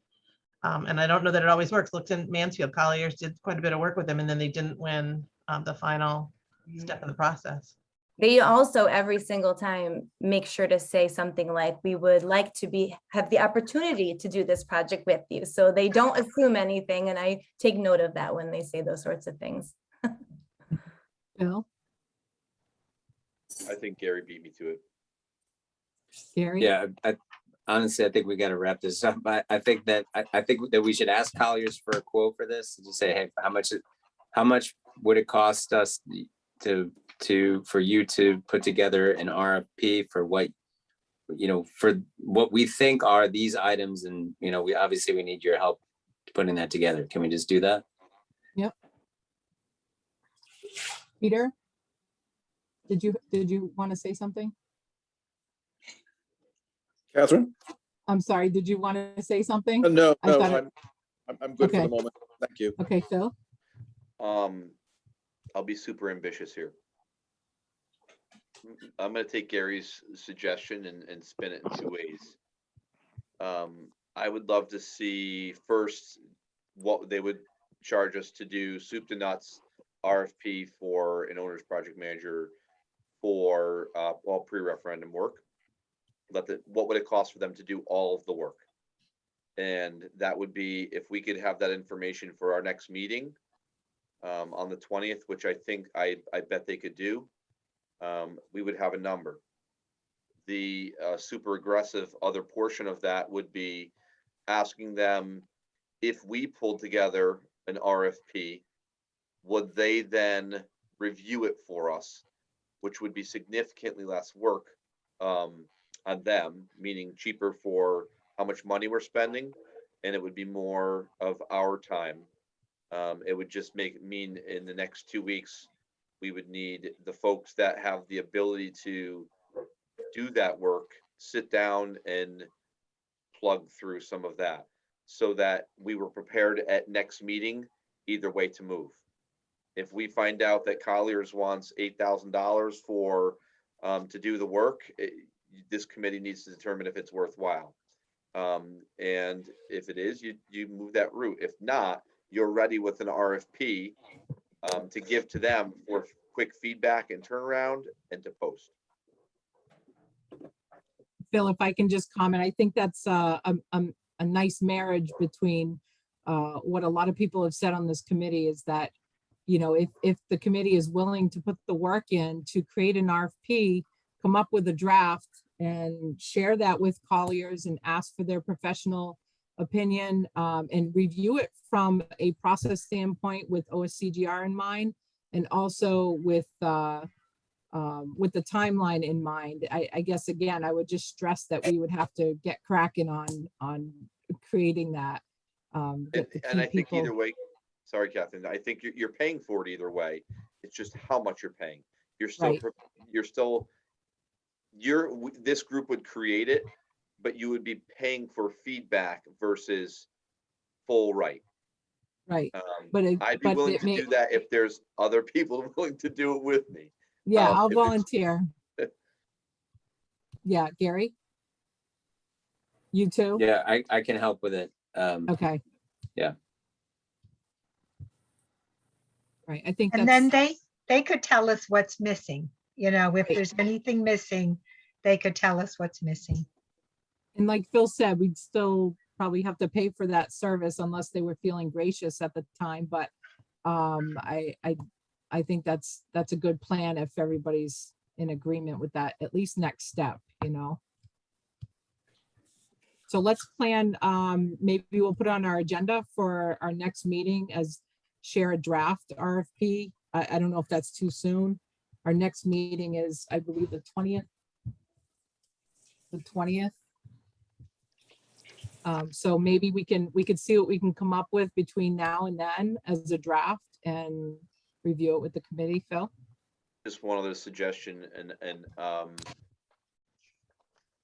we have another individual in town who's not on this committee, who's involved in this work, who's a parent, that we could reach out to as well. Would the committee have an issue if we did that as an additional resource? For what reason again? I'm sorry. It's his To get business. to get feedback on the RFP. Yeah, and you know, you want me to be transparent, Aaron Krieger. Yeah. This is his business, and he's offered in the past, he said, I just don't have the time commitment to be on, you know, Right. to apply for this committee, to be on the committee, but he could review an RFP for us or give us some feedback if we needed it. If we were struggling, I just think Yeah. for this committee to know, if this group is okay with us reaching out to get additional feedback, so we are more prepared for our next meeting. Yeah. I just want to make sure the group is okay with that. And I don't have any objections, Ann. And I spoke to Aaron last night and he feels he told me that he doesn't plan to participate in the bid. He feels it's a conflict of interest. So at least, Phil, do you get the same sense that we wouldn't have the problem of he helped and then he's going to bid for it?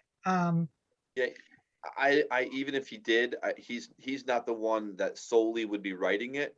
Right. And I truly believe that we would be able to pick out those things that we'd go, wait, what's that?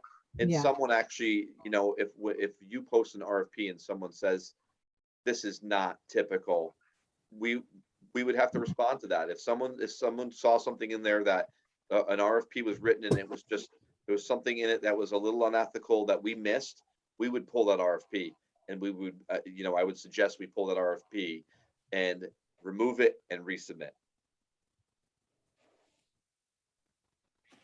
So I think it would be fair that for the next meeting, we would have at least a scope. That's really the primary job, to put the scope together, and then the rest of it we can figure out later. But that's really, Yeah. I think, what our job would be. Well, let's just say a draft scope. It's all a draft until we can all review it and agree on it.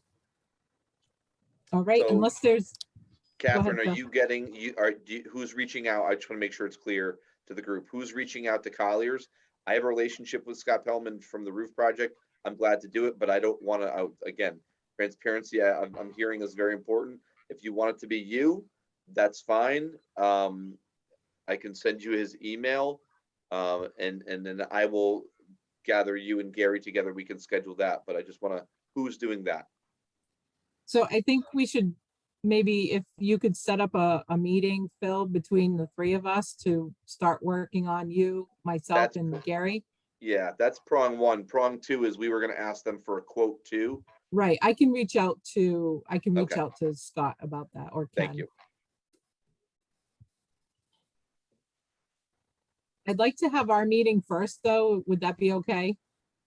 Can we schedule something like in the next week or so to, As long as he has enough time to respond to what, you know, for our next meeting, I think that's fair. who are you talking about? Gary? No, Can the three of us have our meeting first before I reach out to Colliers?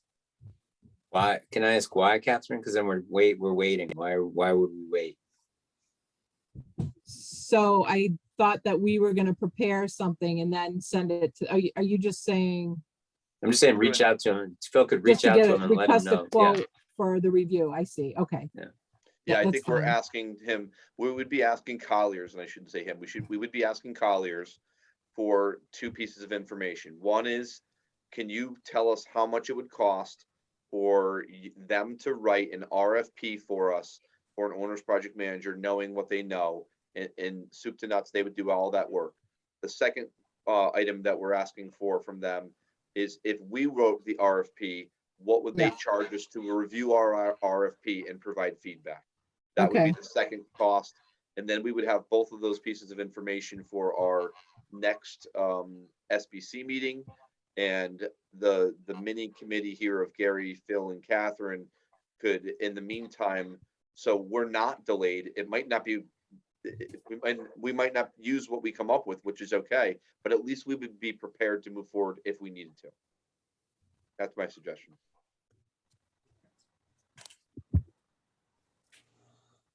Sounds good. Do we have to put any action items on the table for this, or are we? No, okay.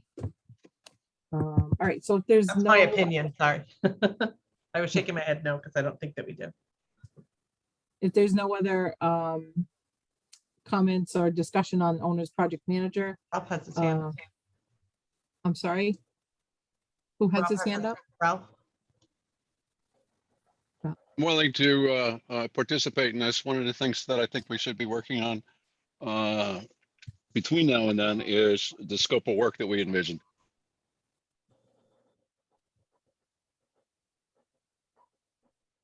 Okay, so you want to be part of the discussion? Is that what you're saying, Ralph? I'm happy to participate in this group, but I also believe that a rough scope of work needs to be put together Right, for and that's what, the owner's project manual or manager. What are we going to ask them to do for us? that's exactly what we're talking about. That's exactly what Phil and Gary and I were gonna work on. Okay, well, I'm willing to help. Okay, thank you. Any other discussion on the owner project manager? We can move on to the next item. So item old business, item D, request to create finance subcommittee. This was something that was brought up in our last meeting, and I believe there was some positive feedback for creating this finance subcommittee. I think one of the concerns that I recall was that it was about the timing and whether or not we should wait until an owner project manager comes on board and whether or not we should create it now. So those were kind of what I recalled. And I also believe we discussed maybe Peter made the recommendation for the subcommittee, and that we need to understand what this subcommittee would be doing. Like, what are the main tasks for creating a subcommittee to separate itself? Because typically a subcommittee is created for when specific tasks need to be done. And so I think that was one of the topics we discussed last week, is what is the specific task this subcommittee would be doing. So Peter, I don't know if you're ready to discuss, if you want to discuss, or if you want to table it. Given the lateness of the hour, it might be prudent to table, All right, you want me to keep this on the agenda for the next meeting? please. Okay. All right, so we'll keep it on the agenda for the next item, and we'll table this discussion. I would ask one question, Catherine, if I may. Yep. Go ahead. We had discussed two subcommittees potentially. One was for a budget finance subcommittee, and then the other was for a look at not new, but reconfiguration or remodeling or renovation, or the proper term is. Did that fall off the agenda? It did, because that's actually what this committee is going to do. So, there was a lot of feedback about creating a subcommittee just for hall and renovation. But this subcommittee has to look at all of those options. So it doesn't make any sense to create a subcommittee and create division among this committee for the work that's actually already part of our charge. So that's kind of where that landed. Because think about it, if we created a subcommittee just for Hall, so does that mean we create a subcommittee for a new building? And then we create another subcommittee for using an existing town property and doing an addition on that? It just, that's what our work is. So we have to be smart about what subcommittees we're creating. Thank you. Welcome. Brianna? I was thinking about that too, and I was wondering if it made sense to, on our agenda, specifically focus on one avenue at one particular meeting, and then at the next meeting, focus more on the other, or to give a time frame, we're going to work on this one for 30 minutes and we'll discuss this one for 30 minutes. I don't know. I just thought maybe that can help. Thank you, Brianna. Gary? I was just gonna say, I think that's a good question. I would wait until we get this owner's project manager on board and they're gonna help us work through it. And I would imagine that's how it would go, Brianna, is that, we talk about some options at one meeting, the next meeting we talk about some others, but I really think we need to follow their lead at this point, that this is what we're gonna ask them to do. So, I'd be hesitant to kind of get in front of them on anything at this point, because that's where we're gonna hire them to do. So we'll let them lead the way. I just know that there are committee members here who have really awesome ideas and I don't want to miss the chance to hear them. And I know they need the chance to share them. So I hope that does in fact happen. Absolutely. I see this actually being more on a simultaneous review once we get our OPM. I could be wrong. I mean, they may want to do one for the first few weeks that we discuss, and then they may want to jump to another one. But I think when we task them with helping us through these different paths, they're going to have to look at these things simultaneously. So it could be a combination, could be a little bit together, a little bit separate. But I agree with Gary that we don't want to get ahead of them if they're going to guide us to how we're going to review this. Phil, did you have a comment? I thought I saw your hand up. All right, so this finance subcommittee, will keep it on the agenda for our next meeting. And yeah, so Peter, if you have like a mission of what the committee is going to do, it's like 3 major tasks of what you're going to come out of that subcommittee with. That would be helpful to share in our next meeting. So new business, review sample ed specs. I know, Phil, you were gonna pull up maybe a sample ed specs. As I mentioned earlier in the meeting, I did reach out to the Board of Ed chair and requested to get started on it. I know some folks have thought that it might be a little too soon, but it's actually a good time to get going on, okay, what do the ed specs look like? This is a lengthy process and it's going to take some time to go through this. And I appreciate what Ann was saying earlier. Don't we need the OPM to help us with this? Absolutely. But it doesn't mean we can't do some of this preliminary work, or the Board of Ed can't do some of the preliminary work before we get them on board. So this is a sample of Mansfield, Phil. I don't know if you want to. Yeah, and this is in your folder. And this is just one example, but this is the type of document that OSCGR is looking for. You have to have your ed specs approved by your Board of Education. They created this document as Mansfield was trying to merge 3 schools, I think, into one, is how they were doing it. And just formation of the committee. And I'm going to fly through this just to give you a sense of what's in it. And you can look at just a table of contents here, as far as they have project rationale, some of the process that they went through to identify the ed specs, some of the challenges. And this is really the core of the work by the Board of Education. What's in the, the curriculum, the philosophy, because that's how you build spaces. They had some project description in here specifically to school security considerations, what they wanted to see, technology, things like that. And so when you go through, and I'm not going to go through every piece of this, but I wanted to highlight a couple parts. This is when you get to the core beliefs and you start talking about 21st century learning, that's what they're trying to identify here about student-centered instruction and what their core beliefs are. And those core beliefs need to come through in how you renovate or build a school, and how you do that. So when you move on from that, you then are talking about curriculum. What programs are we going to have? And what does the schedule look like? And what are the class sizes that you would be utilizing in this building if you merge the schools together? So you've got those things there.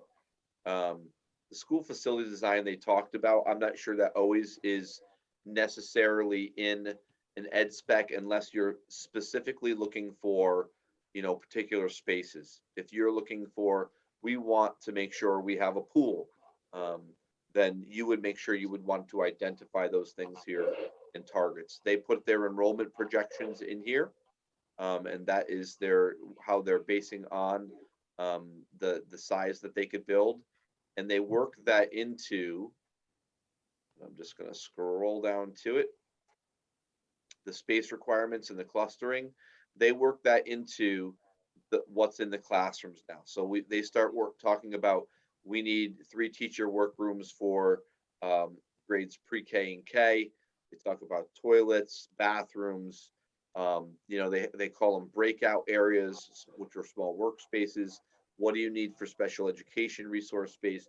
Those are the very particular things that you end up putting into your ed specs. And what happens is they have that you can see the square footage here that they're talking about, and then the total.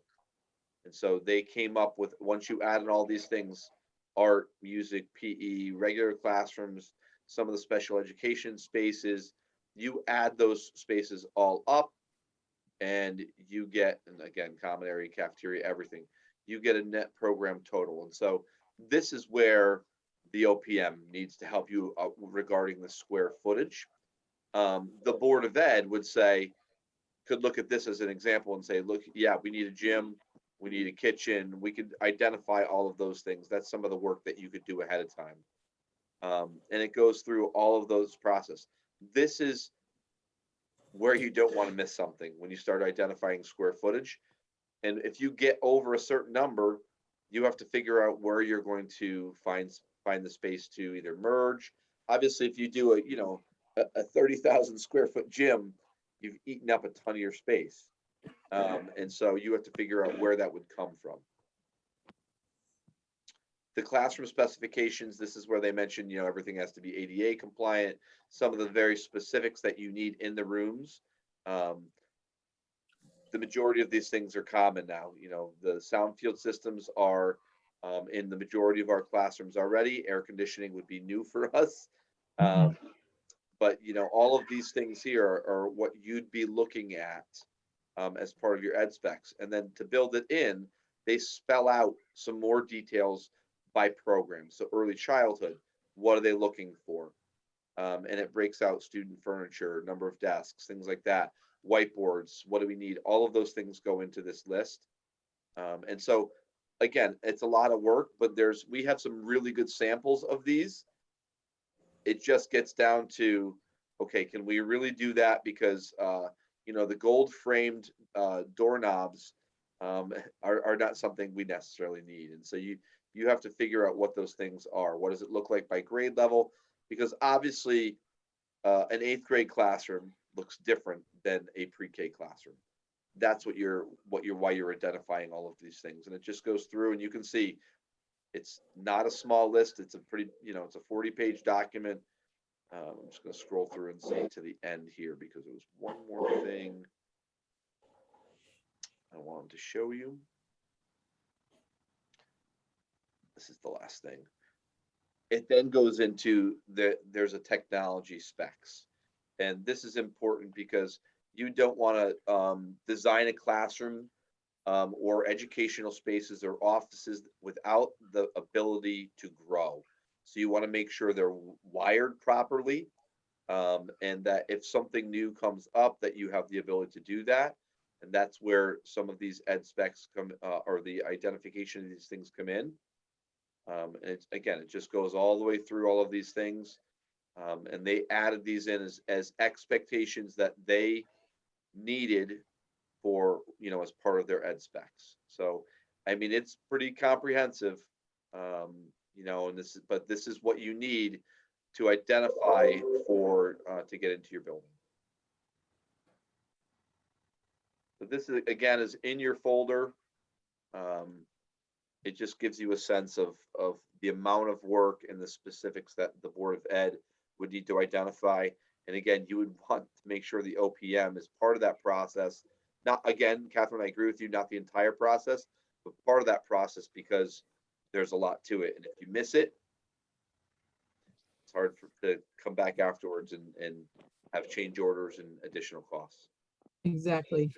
Phil, thank you for sharing that. There is, I just want to point out a couple things. Those square footages that Phil was sharing with us, those are minimums.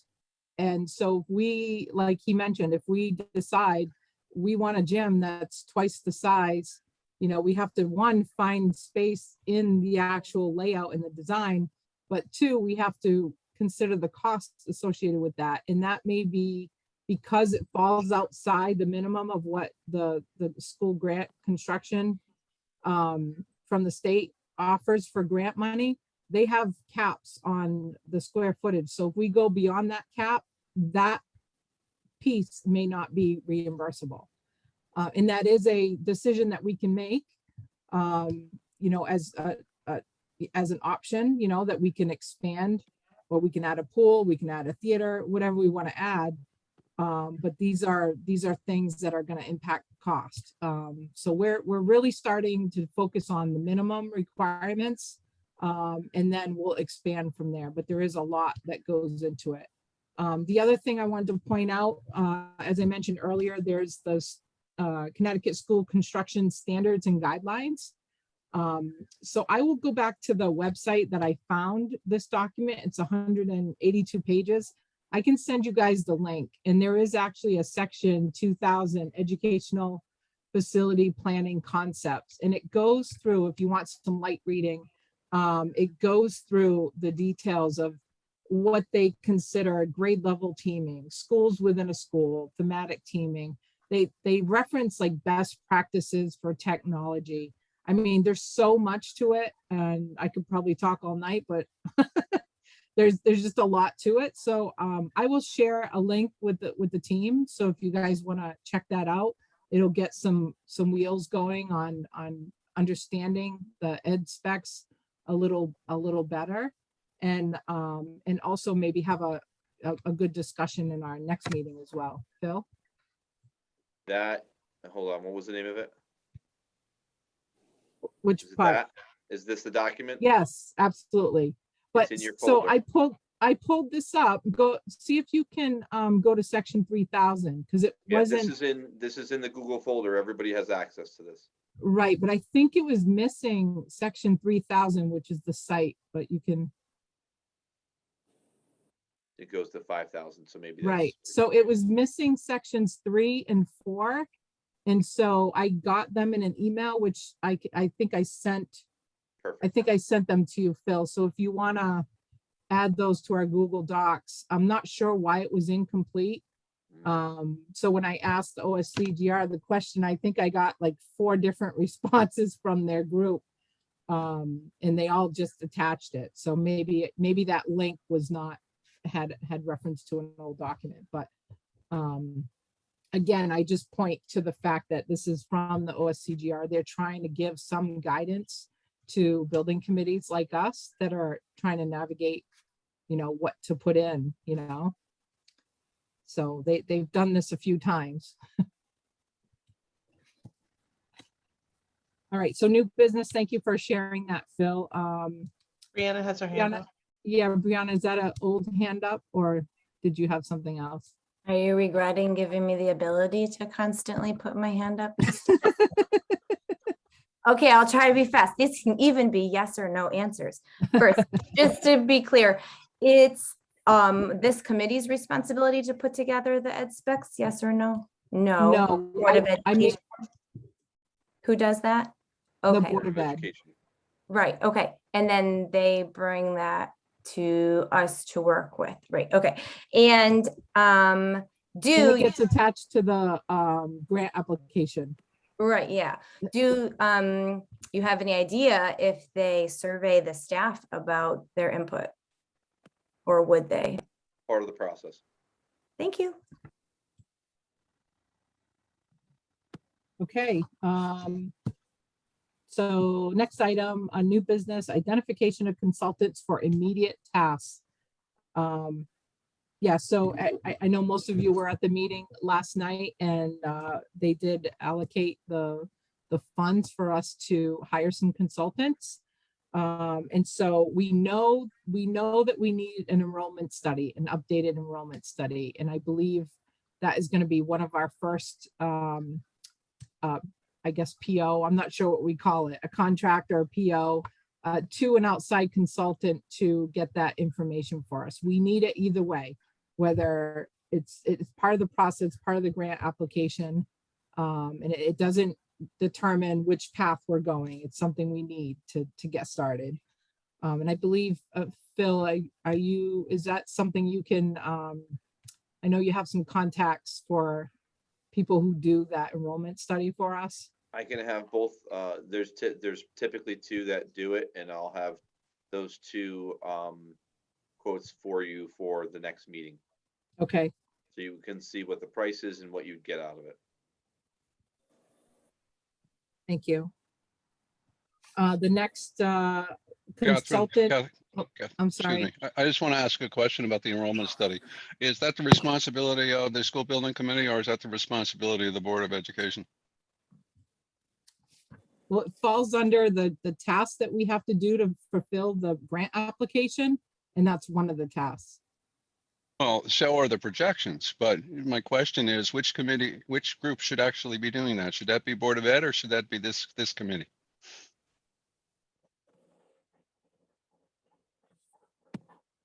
The way I see it is that part of our charge is to fulfill the grant application, and the grant application calls for this task to be completed.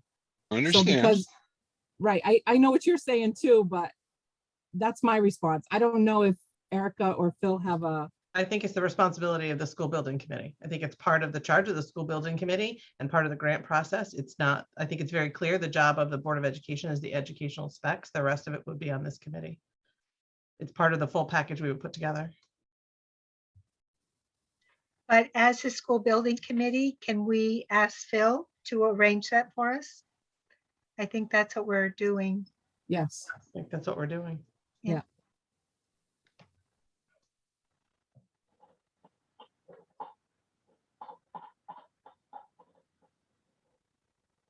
Yeah, so I understand what you're asking, Ralph, and I think, it kind of ties back to the educational ed specs.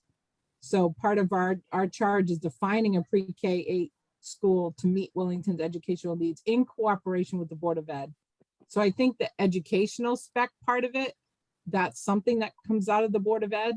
But because this particular enrollment study is part of the grant application that we have to file, I agree with Erica. I believe that's part of our charge. So Phil's going to get us 2 quotes for review next in our next meeting. Then the next consultant that we were discussing is regarding the assistance for the development of the RFP. I think we talked about that at length, and we have a plan to move forward with a few of the committee members here to develop our RFP, and then we'll ask them to review it for us. I will reach out to Collier's for that approach. And then the next item I had for consultants was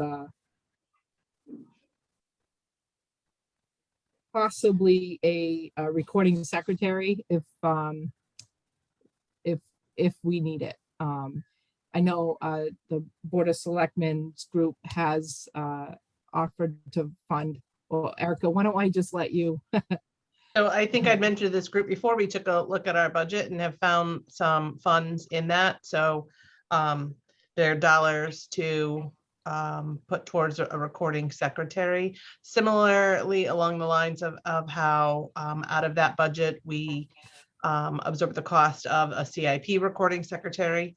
And so tonight, we were able to secure a recording secretary in the interim. We've put out a request for a recording secretary for a couple of boards, and this being one of them. So we hope that we get some applications in, and then this committee could, then move forward with, the Board of Selectmen would appoint that person, and they would be paid the recording secretary fee.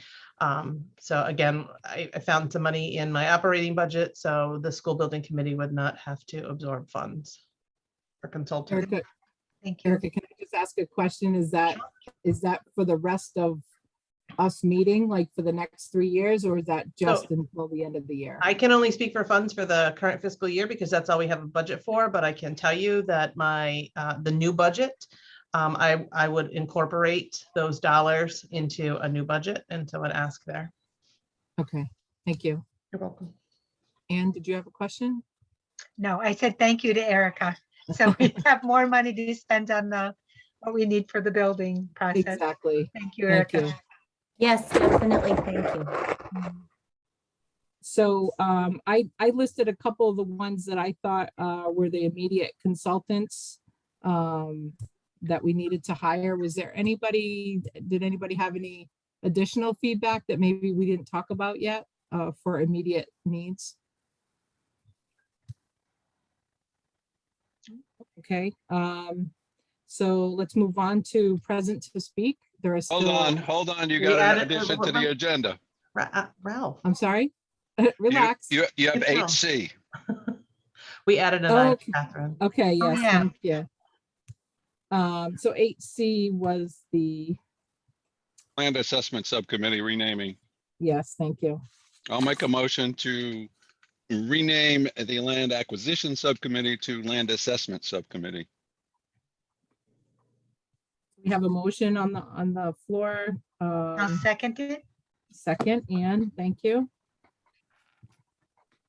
Any discussion? Erica?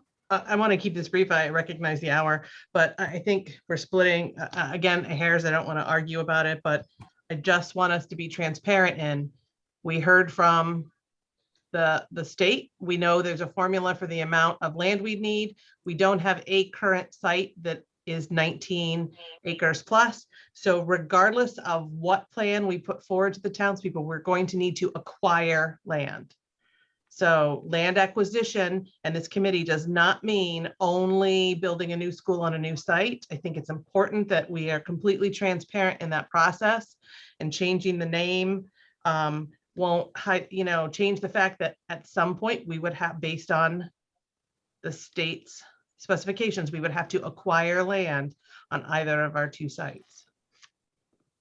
I would respectfully disagree with our first selectman on that topic, based on a specific question that I asked of Costas in that meeting. So nonetheless, I'm not Agreed. going to belabor the point. We just agree to disagree.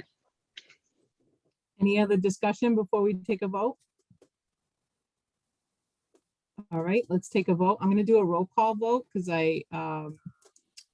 let's just do a roll call vote. I vote yes. Erica, Yes. Anne, Yes. Brianna, Yes. Nick, sorry, Justin, Yeah, yes. Peter, Yes. Gary, Yes. Ralph, Yes. and I think that's it. Motion passes. So we will rename it. So, we'll fill in Mike on that, and we'll just have the minutes note that the subcommittee, formerly known as Land Acquisition Committee, will be renamed. All right, next item. Thank you for the reminder, Ralph. So present to speak. I know there are a few people on. So if you'd like to speak, just state your name and we'd love to hear from you.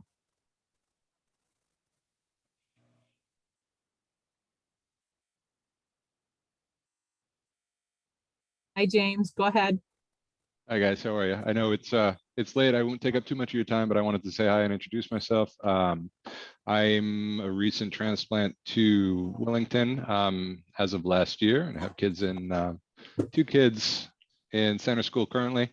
I just wanted to say thank you guys for all your efforts and the work you're doing, and offer any assistance I can be. I am an architect by trade. I do a lot of educational work, so if there's any opportunity or any input that the school building committee that I can assist with, anything we can do to help the kids in this town and my kids get the education they deserve, I'm more than happy to help out. So please feel free to reach out. I've been in contact with Phil by email as well. So thank you again and keep up the good work. Thank you. Thank you Thank for your feedback and welcome to Willington. Thank you. Are you okay if, I'm gonna put you on the spot. Jim sent me an email tonight during the meeting. Jim, are you okay with if I forward that to the remainder of the committee so they can see your feedback on your Oh, yeah, comments? please do. Yeah, I'm sitting here. Sometimes these meeting times are tough with the kids' schedules, but I'm sitting here trying to reach through the screen and participate with chat disabled and mute. So yes, please, by all means, like I said, any way I can be of assistance, I'd be happy to. So Thank you. We may have to take you up on that offer. feel free, please. All Thank right, you very much, anybody guys. else? Thank you. Anybody else present to speak? Looks like Melissa Somebody's had her hand was up. Yeah, Melissa's Melissa's hand hand was was up. I don't know if she still wants to talk.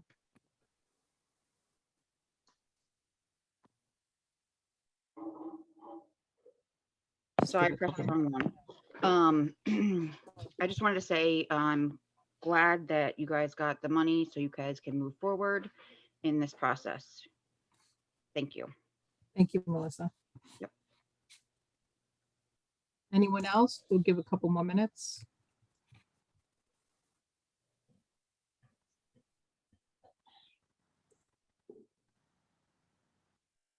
All right, maybe one more minute.